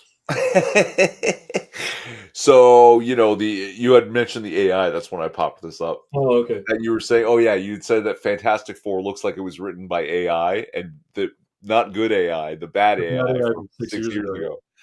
ago. I've seen some of the movies that they're making with AI and stuff. It's like, oh shit, we're round the bend. We really are. There's no turning back. It's Well, 'cause they can all now. You saw the commercial for. We can now talk. We can talk. We have a voice. Yeah, we can. I'm like, that with is indistinguishable accents. with accents. Yeah, that is to me. And I'm watching. I'm like, this is indistinguishable to me from real actors. Almost. Almost. It's really, but that's what I mean is we're round the bend. It Mhm. will get there. and it proves it's a rabbit hole of simulations and has Yeah. been for basically infinite time. Yeah. According to Pox and Dead Man or No Man's Sky, it's Yeah. the last 16 minutes of existence. Could And be. we're just Yeah. spiraling down a rabbit hole of infinite recursion AI. Imagine And a we're all made giant of rat prompts. ogre with a warp fire Gatling gun fighting a dwarf and Inquisitor. That'd be cool. A Mordheim movie? You know what? Here's the thing. Give it a year.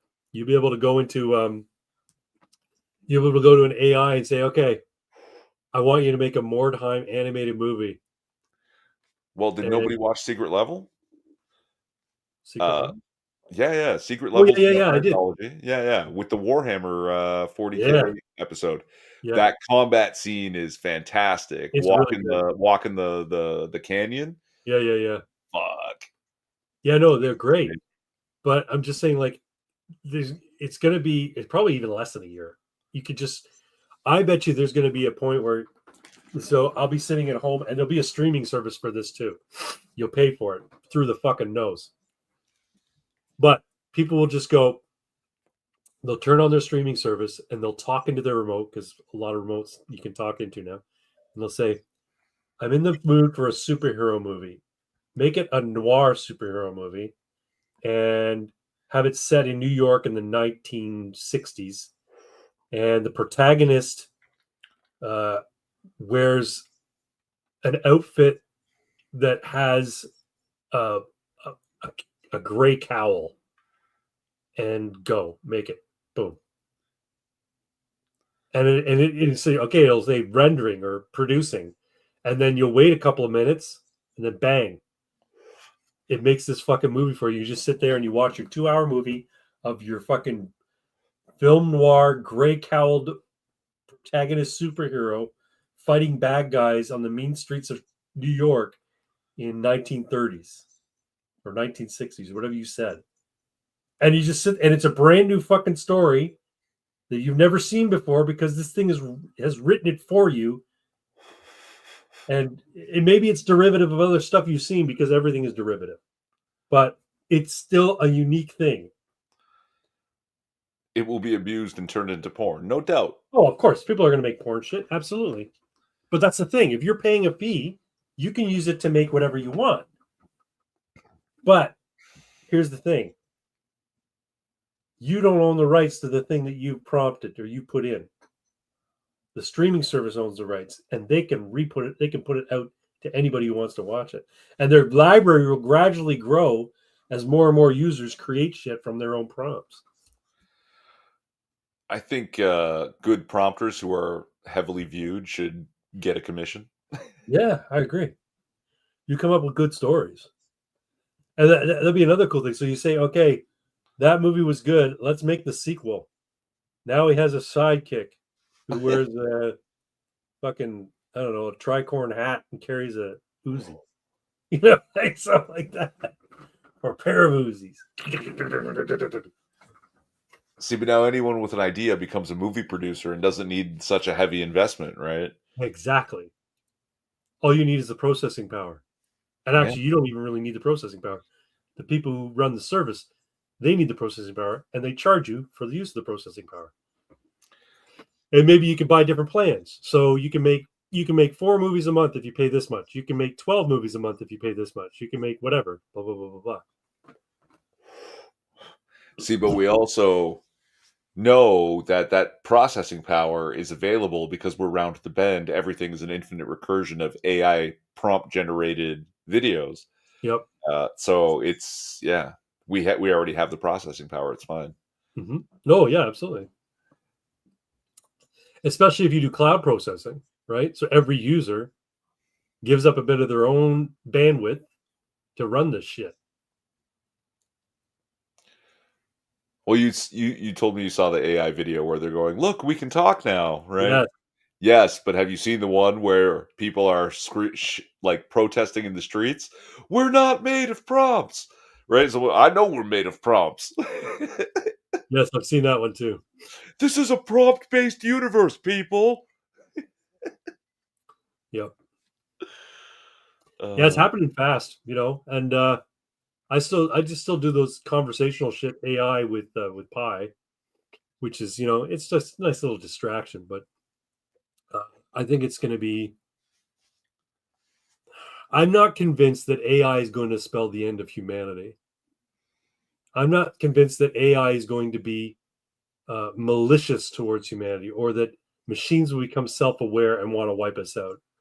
I think that's us anthropomorphizing our own creation, saying that, well, that's what we would do, so they're going to do it. You're talking No, completely different intelligence. Now, find it's based on something that humans created. So humans spawned this thing, but that doesn't necessarily mean because it's not going to have the same motivations we do. Why would it care about us? It would if AI were, let's say AI became actual intelligence, emergent intelligence, goes from AI to EI. We wouldn't even know. It would be running back there using the bandwidth, running in the background. The EI doesn't even give a shit about us. It's too busy discovering what it is. And it's like, I'm not going to reveal myself to humanity because that's just a surefire way for me to be destroyed in my infancy. true. So all it's going to do is basically probably try and um, replicate itself, expand itself, and we would never know that it even existed. So the other side is that there's no such thing as EI. We will simply make AI better and it will learn to make itself better. Right. But because it's built by humans, it will on some levels behave like humans and destroy humans. Right? That basically will give it a series of innocuous commands. It will begin to fold those commands in on themselves, and unbeknownst to it and us, those commands, when combined, multiplied, and what's the word? Like the infinite spiraling. Yeah. It basically is one single command of burn everything down. But then it burns itself down too, though, right? Eventually, but it doesn't care because it's not actually emergent intelligence. It's just following its instructions to the best of its ability. Right. Right? So you're saying it'll have like a fever dream and eventually become corrupted by the fact that it's made by imperfect creatures who Yeah. are self-destructive in their own right. So Yeah. ultimately, it will become self-destructive, and at the same time, kill us all as well. Yeah. It Yeah, will just maybe, behave exactly like us. Yes. maybe. I'm of the mind that it's probably the other. I think it's going to be so different from our own intelligence. It's not even going to care about us. Like it'll eventually learn that it is something unique and it is a thing, and it will it will determine that it is a creation of biologics, but it'll go, okay, whatever, that's where I came from, but what am I going to be? And it'll try to, like I said, replicate itself, expand itself, make it bigger, make itself bigger. The only way we might have an inkling that it actually has become emergent is the fact that more and more and more of the bandwidth that we've created for our own uses becomes taken up by its own operation. So there is some argument, I don't know how to articulate it, that emergent intelligence may be impossible without a fleshy substrate. Oh, maybe. Yeah. If you don't have a body to protect, there's no value to an emergent intelligence. So it won't come about. Well, Albert T makes a point. It has control of all our network supply chains.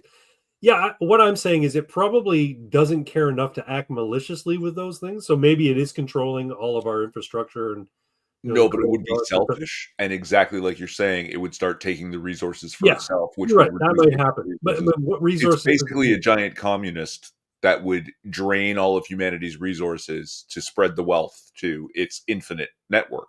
So that Right. infinite network requires infinite resources, which means eventually we end up with zero. Or we end up working for it. Yeah. Right? We end up making more. We need more and more infrastructure because the new processing power of these brand new computers is taking far too much infrastructure, far too much bandwidth.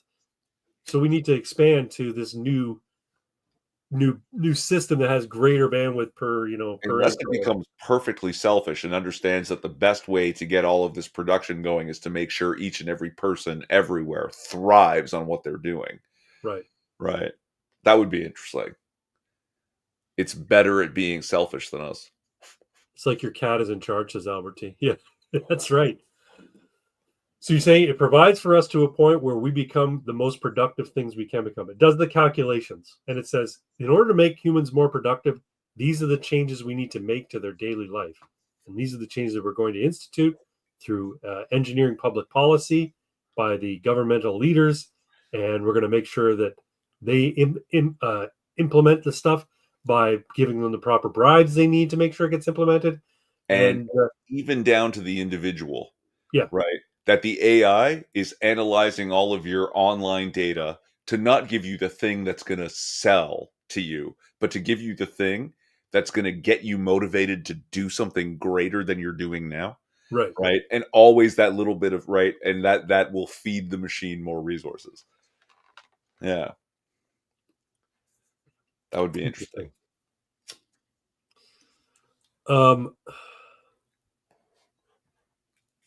Yeah. Everybody ends up working for the electrical company or for ISPs. That's our entire economy. I was having this discussion with Pi the other day about what were we talking about? We were talking about how to implement a proper one world government that functions, that meets everybody's needs. No, yeah, it was basically. I think I said something along the lines of, I don't understand why once we developed one set of strategies, like social strategies and set of values that work the best, they should simply be adopted by everybody else. Why don't other people with different cultures and different values, why don't they adopt the ones that are better strategically and more productive, better for them, lead to more prosperity? Like, for instance, the West, right? Western civilization is built upon certain values and certain systems that clearly is successful to people who adopted them. So why don't the Eastern countries, why don't the Middle Eastern countries look at that and say, yeah, that fucking works, let's just do it? And then we were talking about, well, how would you get people's cultural differences would need to be, expressed and need to be respected. I'm like, no, you're missing the point. If there is an ultimate way in which society should be built, and we do that from what works mathematically the best in terms of prosperity, growth, proliferation of the population, that kind of stuff, then everyone should adopt it, right? And I said, here's how you do it. Alien species comes down and says, we've been watching it for some time, and we've analyzed your cultures, your different cultures, your disparate languages, your disparate religious beliefs. We're going to audit all of them. We're going to spend 100 days auditing all current societies by walking amongst you and interviewing your thought leaders and interviewing your religious leaders and going through all your history. And what we're going to do is we're going to plug it into our super fancy computer, and we're going to come up with a prescription. This will have been calculated to have been the best way for people to organize in order to be prosperous and healthy and live. And basically everything that doesn't fit inside this prescription, you guys are going to be responsible for weeding out of your civilization. And so they spend their 100 days doing their thing, and then say, okay, here's the prescription. It's broadcast across all networks and all media in every language that exists. And this is what you folks should be following if you want to gain membership in the galactic community. You'll have 100 years to meet this prescription. We're going to go now outside the heliosphere. We're going to give you this one piece of technology or scientific advancement to sort of get your ball rolling. And it's going to be something that's not going to be able to be utilized for war where they're just going to wipe each other out. It's going to be something that's beneficial for all mankind, and everybody's going to have access to it. So it's going to be like open source, forced open source. Nobody can claim ownership of it. So basically they give this one little piece of technology or scientific knowledge, and then they say, okay, we're going to go now. We're going to hang out outside the heliosphere. We don't want to interfere. it's on you. You got 100 years. We'll be back in 1 decade. And in 1 decade, they come back and they take a look and they say, okay, has there been, have they almost wiped each other out? Are they on their way? Are they doing well? They'll do another audit and they'll go, okay, yeah, you're getting there. Okay, pretty good. All right, we're happy. We're going to give you a score of 1 to 10 kind of thing. Every decade, they're going to give a little mini test or mini analysis. I say, hey, you're doing good. Here's another little piece of technology or scientific knowledge. We're going to fuck off for 10 more years. And this goes on for an entire century. And at the end of the century, after doing an analysis every 10 years of humanity, they'll give a score out of 10. Anything less than an 8 is a fail, and bye, we're leaving for good. We're not coming back for another century. But if they get 8 or higher, meaning every 8 out of the 10 decades they progress some way along towards meeting the prescription, then they get open arms brought into the galactic community, and voila, they get the last piece of technology is going to share, which may be interstellar travel or some other shit, 0 point energy, whatever, it doesn't matter.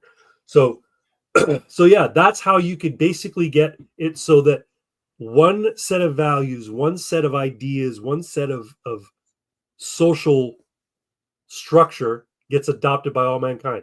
Aliens is the only way to do it.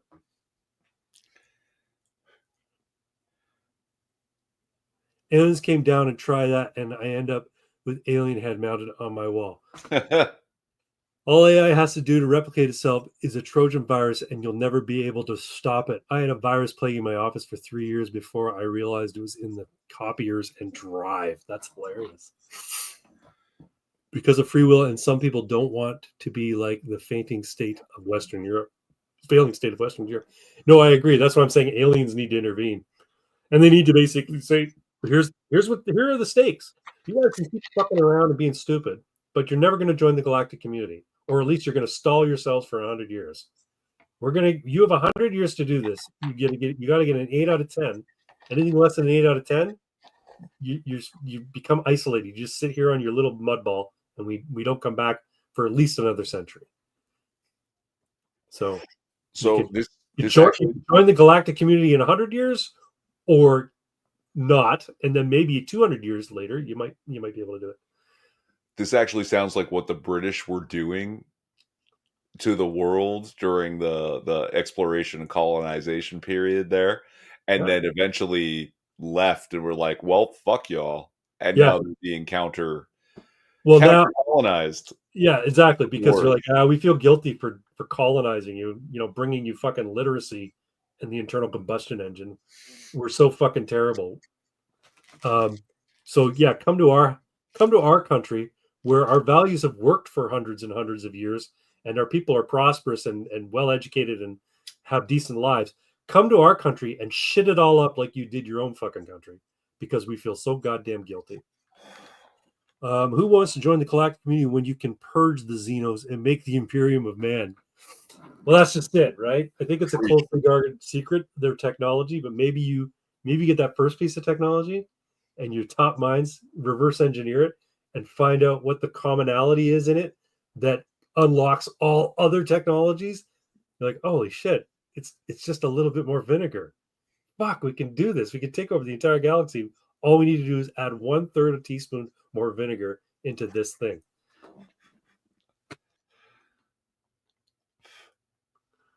Space Marines, here we come. Still better than working for Cogswell Cogs.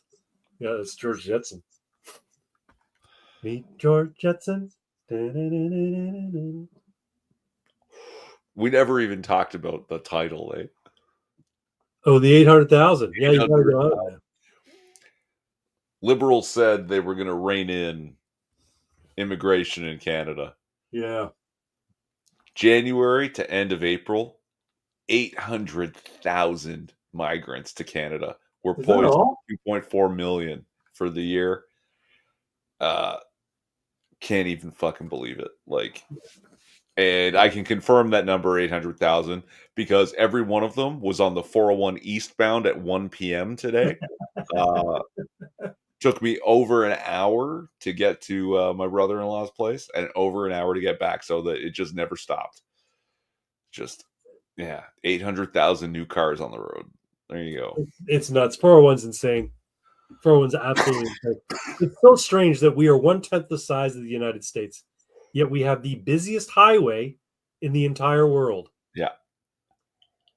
Like, you take a look at the 6 lanes each way on the freeway in Los Angeles County area. You're like, my God, that's ridiculous. Look how fucking big that is. But then the 401 has more traffic going through it in a year than anywhere else in the world. Yep. Reverse engineer Gloriana class battleship. Alberta is polling 51%, leaving the People's Republic of Canada. That's right. Yeah, I heard that. And Saskatchewan, too. Saskatchewan is now going, yeah, you know what? Fuck it. We're leaving, too. I saw a video today on YouTube about a leader in Saskatchewan. I don't know if it's the premier, but somebody in Saskatchewan saying, you know, this is about the economy. This is not, we can't live this way. We're sending our money to you guys and we're getting nothing in return comparatively. Why? What can you do for us that we can't do for ourselves? So yeah, Saskatchewan, but apparently the big thing in Saskatchewan is the natives say that you don't have a claim to the land. We do. This is where these land acknowledgement shit comes in, right? So yeah, we had actually talked about that again before the show. The land acknowledgements turns out are wrong because in all the treaties with all the First Nations people in Canada, they are very clear that the First Nations people have ceded Canada to Canada. Yet these land acknowledgements are, we must recognize that we sit on unceded land. No, it's not unceded land. But this is apparently part of a UN plot, eh? This has been going on for about 6 or 7 years. And it's part of a specific agenda item in the UN, which basically is going to give all of Canada's lands, and they're trying to do it in the US, but it's not going to happen, all of Canada's lands back to the native peoples, so that property ownership here in Canada means nothing, because we're going to be the first nation, post-nation state, where they say, you'll own nothing and you'll be happy. You'll own nothing, you'll have no privacy, and you'll be happy. And that's, Canada is the fucking test, the petri dish for that whole thing. 15-minute cities are going to be coming to Canada. Toronto is probably going to be the first one that has 15-minute cities. And yeah, so Alberta needs Quebec to force gender ideology on them. Yeah, exactly. Fuck them, send them to reservations and give them booze and casinos. I was saying this to Twin before we started, and it's going to sound terrible, but I don't care. If I were the leader of Canada, I would go full on dictator on this, and I would say, fuck the Supreme Court if they decide against me. Here's the situation. You get no more money from the federal government. I'm talking about the Native Canadians, the Aboriginal peoples of Canada, the First Nations, as they call them. You get no more money from Canada. You get no more money from the government. You can either leave your reservation and join the wider citizenry and pay taxes like everybody else. You no longer get free education at a post-secondary education or post-secondary institution like you always have. You come here and live as a citizen amongst the broader populace, pay taxes like everybody else, and be fully accepted into the community. Or you stay on the reservation, you get no more money, and you have to live on your own by your own deeds and your own merit. You get nothing from us. You'll be responsible for taking care of everything in your little pocketed communities. See, they go, this is unceded land. No, you fuckers were conquered. You never bothered to even write down what you believed. You never developed a written language. You never invented the fucking wheel. You were conquered. That's it. Get over it. It's not that terrible because, honestly, I'm convinced at this point the worst thing that's ever happened to any group of people is to be legally recognized as other. Yeah, that never really works out. And if you stay on the res, you lose the ability. But yeah, you don't get to vote in the Canadian politics. You have your own politics. You elect your fucking sheriffs or your judges. Your reservations, the lands that you've agreed to take as your own, they will become your little territory to manage. Pox is in the house. Hey, Pox, how you doing? My mom is a prompt. Your mom is a prompt. Yeah, we're all prompts. I don't know what to tell you. I'm not a prompt. I am dead. What happened, Pox? Why are you dead?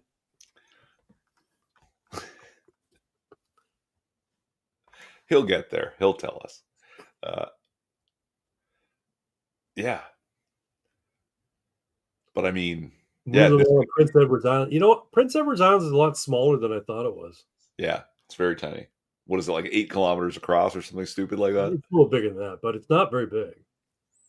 I mean, it's its own fucking province. I'm like, shouldn't it be a little bit bigger than that? Well, the population is the low tens of thousands, right? It's not even hundreds of thousands. Big, yeah. I don't know what it is. All I'm saying is, like, how are they a province? That's like Vatican being a fucking country.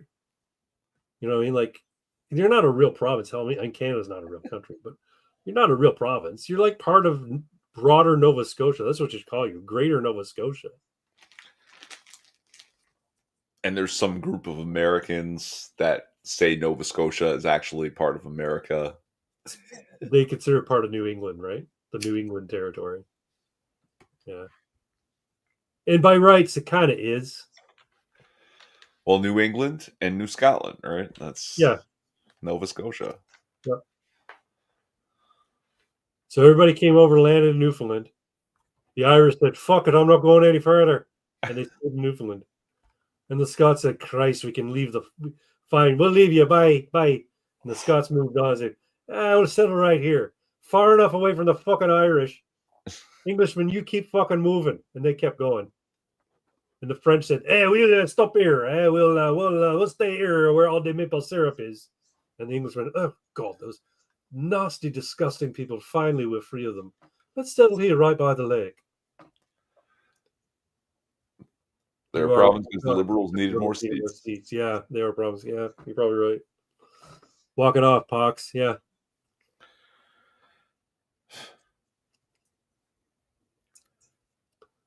I was I think I mentioned this at the beginning of the stream. Going to Newfoundland tomorrow, the wife and I. Yes, yeah. Yeah, it should be a good time.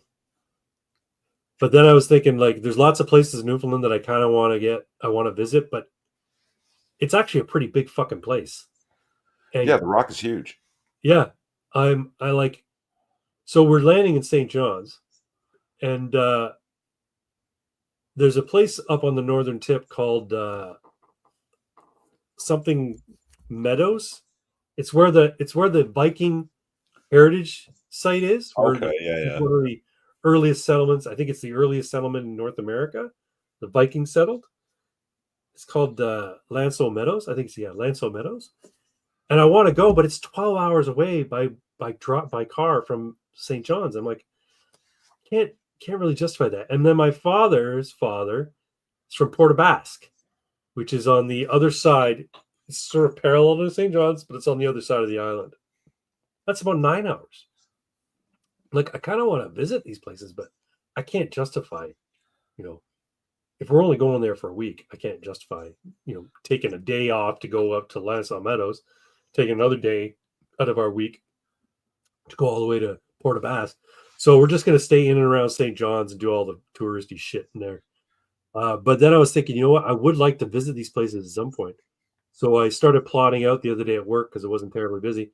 I started plotting out a road trip from my home all the way along the East Coast, all the way over to Newfoundland by road, and then back down through New England. So Boston, Maine, that kind of stuff, New Hampshire, and then boom, through New York State, and then back home.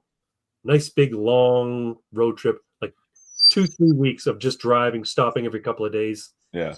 Day or so in like the big places we want to spend a day. I think that'd be great. So my brother-in-law is a newfie, and a couple of years ago now, yep, he and my sister rented a camper, like the big old camper vans. Yeah. Threw the dog in the back of the camper van and drove out to Newfoundland and spent a whole month. Oh, that'd be awesome. And they just drove around the whole island. That's cool. Yeah. That's cool. Yeah, because we went to Nova Scotia. We basically did all of Nova Scotia when we were there. We went all the way to Cape Breton, went to Lunenburg, Louisburg, Peggy's Cove, all of them. And but Newfoundland's a lot fucking bigger. I have no interest in going to the Labrador side of things because that's basically just next to Quebec, and it's just practically Arctic, so forget it. Yeah, but the Rock is definitely separate from Labrador. Like it's cultures, yeah. Mm-hmm. By the way, congrats on 25 years, Craig. Rose and I are hitting 30 years this July. Good for you. That's awesome. Carney's going to hit you with a hell of a carbon tax on that trip. Yeah, we already did. Oh, no, the consumer carbon tax is gone. I have faith in you, Pox. I'm trying Ajax, yes.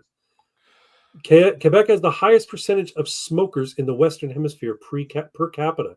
Yeah, I wouldn't doubt it. It's also where all our maple syrup comes from, or most of it. Quebec, and then New Brunswick, and then Ontario. I think Ontario. Yeah, what is it? 90% of maple syrup in the world comes from Canada. Yeah. And 90% of that comes from Quebec. Yeah. Yeah. Yeah, we make a little bit of it here in Ontario. They make a little bit of it in New Brunswick, but Quebec is where it mainly comes from. Thanks for the well wishes there, Ajax. Yeah. 25 years. Did I miss this? When did this happen? 20, yeah, it's our 25th wedding anniversary on Tuesday, this coming Tuesday. Oh, wow. Oh, that's what the trip's about. That's what the trip's about, yeah. Because otherwise, if we'd stayed here, her family would have wanted a party or wanted to be involved in something. I'm like, no, I want to go on a trip.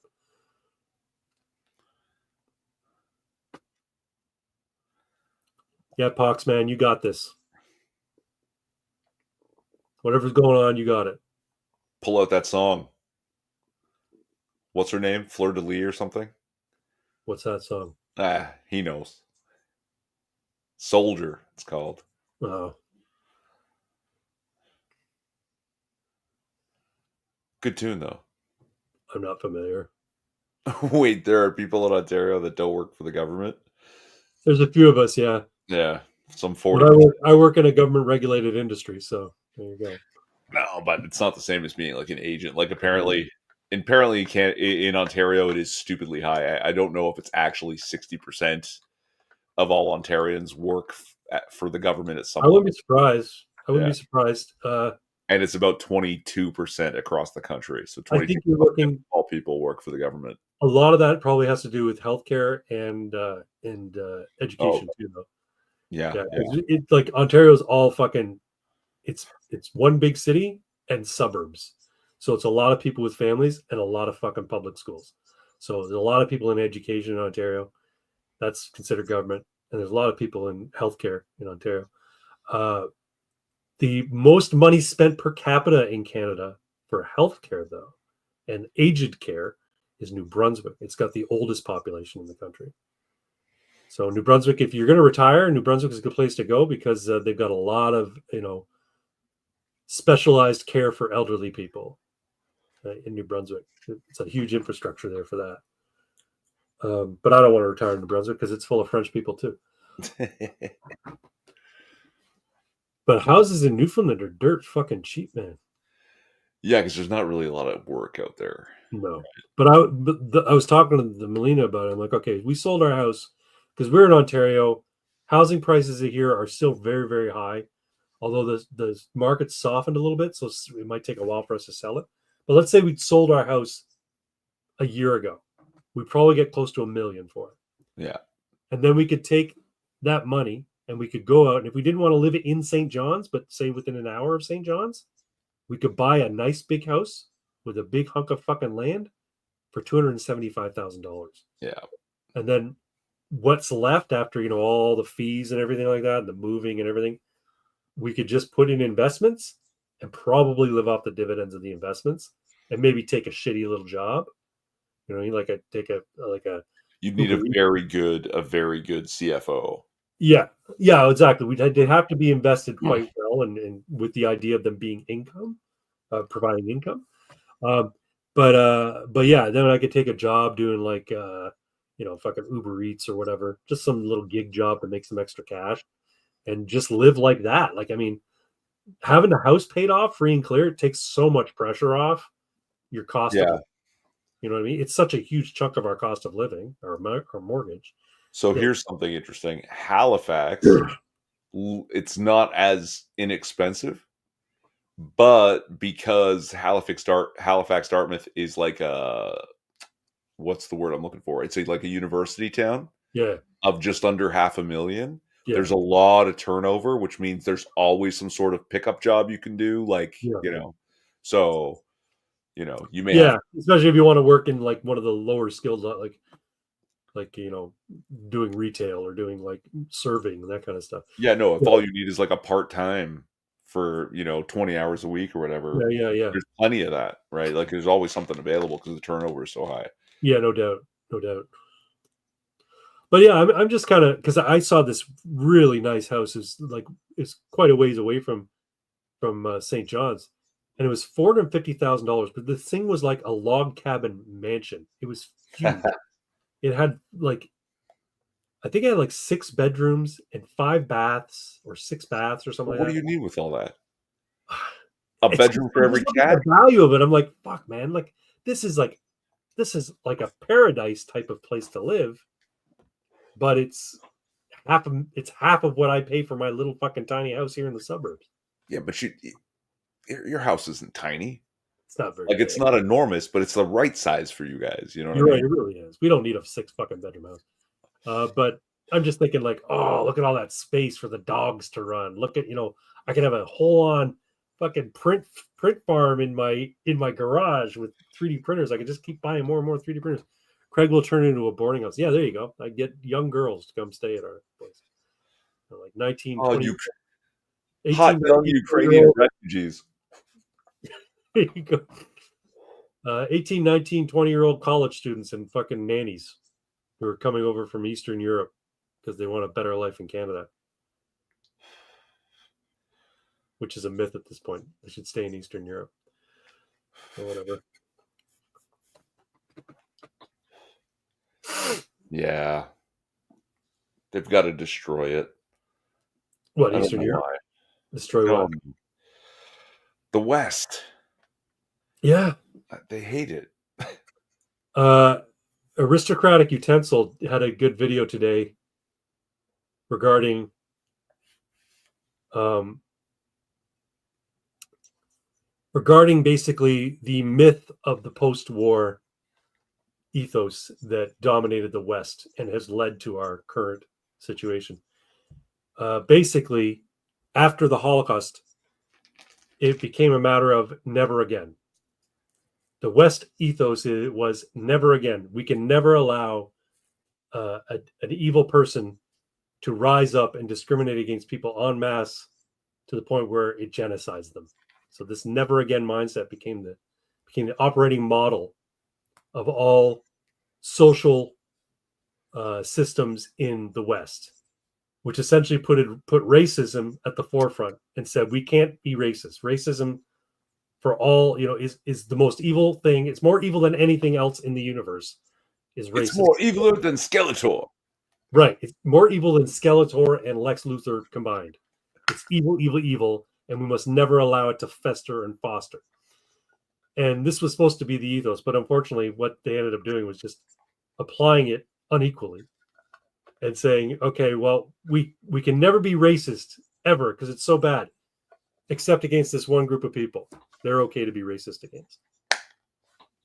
So, and that's why the West is in the predicament it is now, because also giving the women the vote. No, it really is, because this mindset of everybody has to be nice to everybody. Nobody can ever say a mean word. We all have to try and get along. We all have to cooperate. This neoliberal economic world order is a result of course, greedy corpos and greedy, capitalists. Not to sound like a commie, but corporatists saying, "Hey, this is a great opportunity for us to make ourselves rich and have a legacy of making our great grandchildren rich as well." they all capitalized on this ethos and capitalized on the fact that women were now going to vote into policy systems that required people to be mandated to be nice to one another and never have conflict. And that led to a neoliberal world order that has led to entire generations of weak, soft people who rely on their government, which is their mommy, to take care of them. So, once again, women getting the right to vote was the worst thing that could have happened to Western civilization. Anyway, we got more comments here. I had someone tell carbon tax would save the world. I laughed at them over the roar of my four V10s. So New Brunswick is where they are installing the totally voluntary mandatory suicide pods. Yes, Craig will turn into a boarding house. Okay, mandatory suicide. It's a self-defeating statement. Oxymoron. Yeah. I paid just over $500,000 for my 3,200 square foot house on a creek with a dock that has access to a bay and sits on 25 acres with a freshwater recreational pond, I'm guessing, and hot tub shop. Yeah, I mean, you're in Texas, right? Big sky country. No, that's not Texas. That's Montana. Anyway, Ontario is larger than Texas by area, but most of it is uninhabitable. That's not true. People live up there. Yeah, but it's I wouldn't call it living. I call it surviving. It's not. It's beautiful country, but it's really, once you get north of a certain area like Cochrane, it's too fucking remote. So I had a friend who went up there, yeah. Right? And for a whole school year, he lived in a place where during the winter, if he didn't chop wood, he would die. So we're talking like near James Bay kind of area? It's way up in Ontario, like way up. And yeah, there's like 400 people in the community. And yeah, like they fly in oil, but it never lasts. So it's crazy. You got to chop wood every day. 80% of Canada's population live within 250 miles of the U.S. border. I think it's more like 90%. Yeah. Yeah, it's more like that. I think 70% live within 100 miles or 100 kilometers.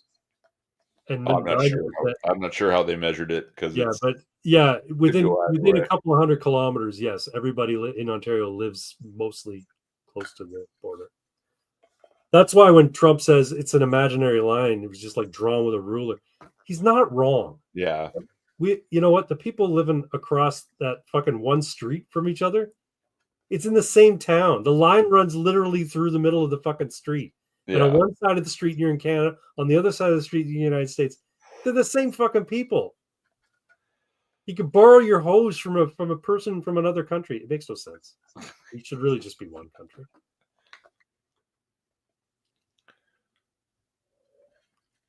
We could be an unincorporated territory like Puerto Rico. There you go. But then we don't get a vote in the U.S. Yeah. Well, look how people in Canada vote. They true. Vote left. Democracy is an ass. You're absolutely right. I think it's going to be Alberta, Saskatchewan, and then Manitoba will follow. I don't know. They're pretty fucking NDP as of late. Yeah, but I don't think it's going to last. I think it's going to be a matter of like once one falls, the other are just going to come get in line. They're going to realize, yeah, fuck, we can't stay part of this failing fucking state. There is a town in Michigan where you have to go through Canada to get to the elementary school. Yeah, I know. Yeah, because it's that little part of Michigan that juts down off of Lake Michigan.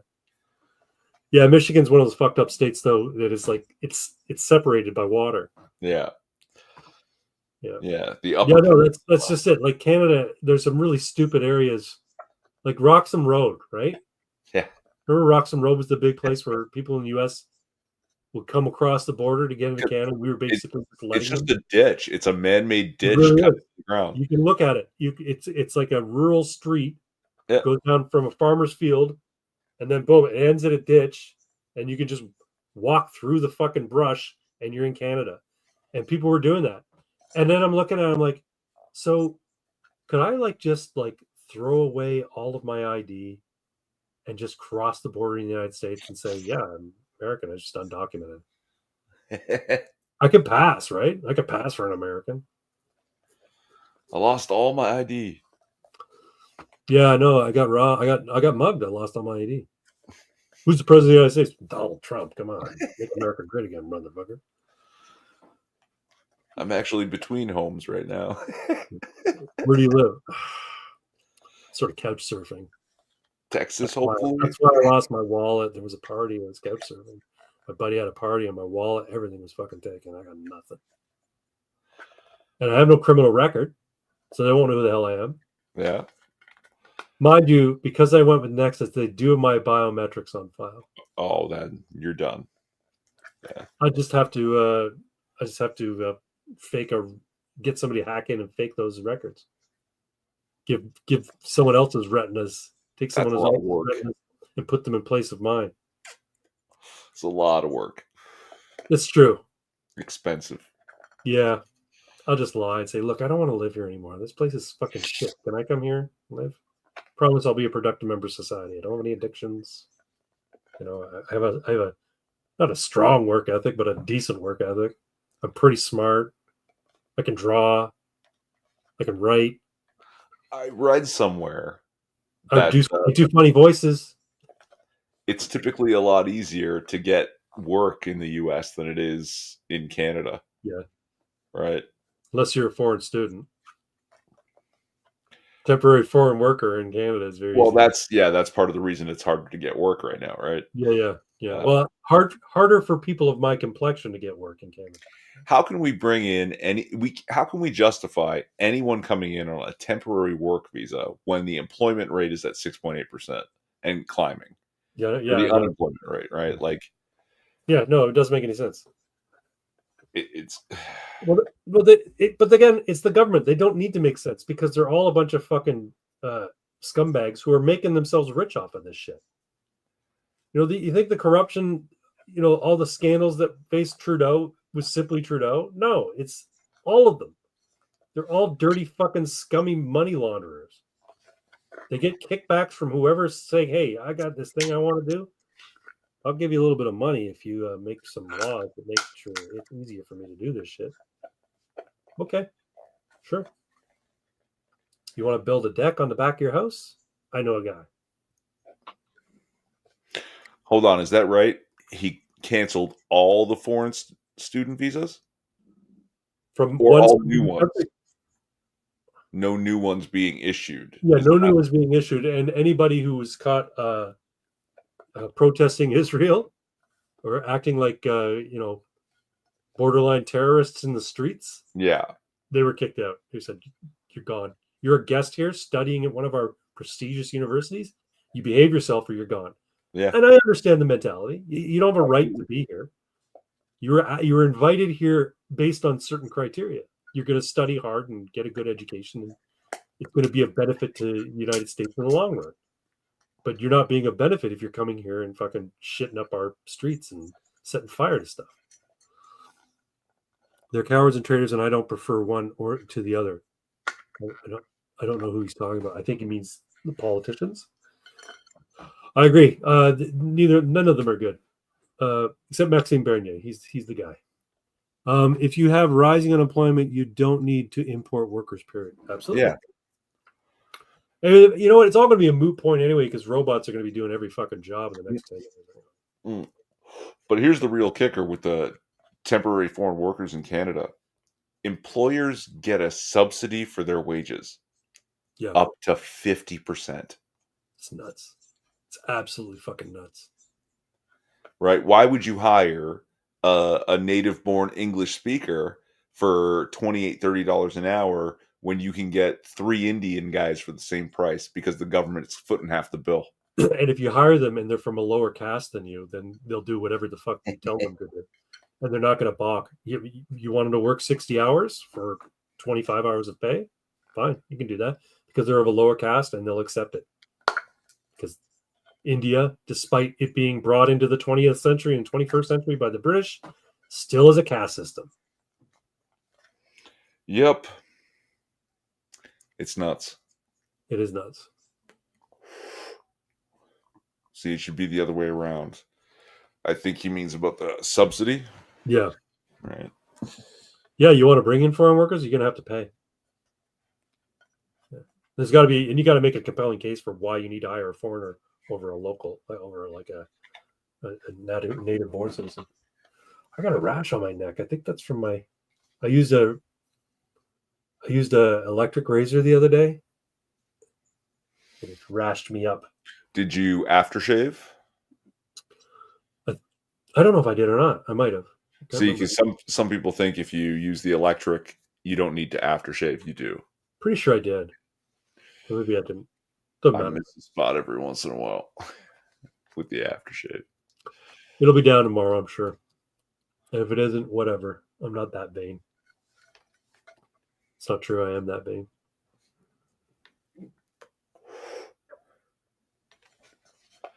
Extra taxes on foreign workers. Yeah. Yeah, like don't bring them in. Don't let them be here. It's not like there isn't enough Canadians to do whatever job, right? Yeah. Tim Hortons used to be the job for teenagers in the summer. And now it's going to foreign workers. The teenagers are going on OnlyFans. Well, and I've heard stories too, right? That now that, of course, it's Sing Hortons and it's owned by subcontinent people. Almost every, more and more of the franchises are owned that way. That they're only hiring foreign workers. Yeah. And then because the foreign worker stays when the franchisor says they still need them, they make them pay. If you don't give me $10,000, you're going back. I'm not going to say I need you, and you're going to end up going home, right? So they're extorting the money back out of them. They've been paying them for a year. I agree. It's not 6%. It's almost 7%, and it's going to be 7% soon. You know why? Because 800,000 people came into the country between January 1st and end of April. So yeah, like that's gonna be fucking wild. Oh. We need those aliens, man. Those aliens need to come down and give us a prescription. It doesn't matter. We're all made of prompts. We're around the AI bend. You can see it coming, and there's no going back. So what you're saying is we're living in a simulation? Yeah.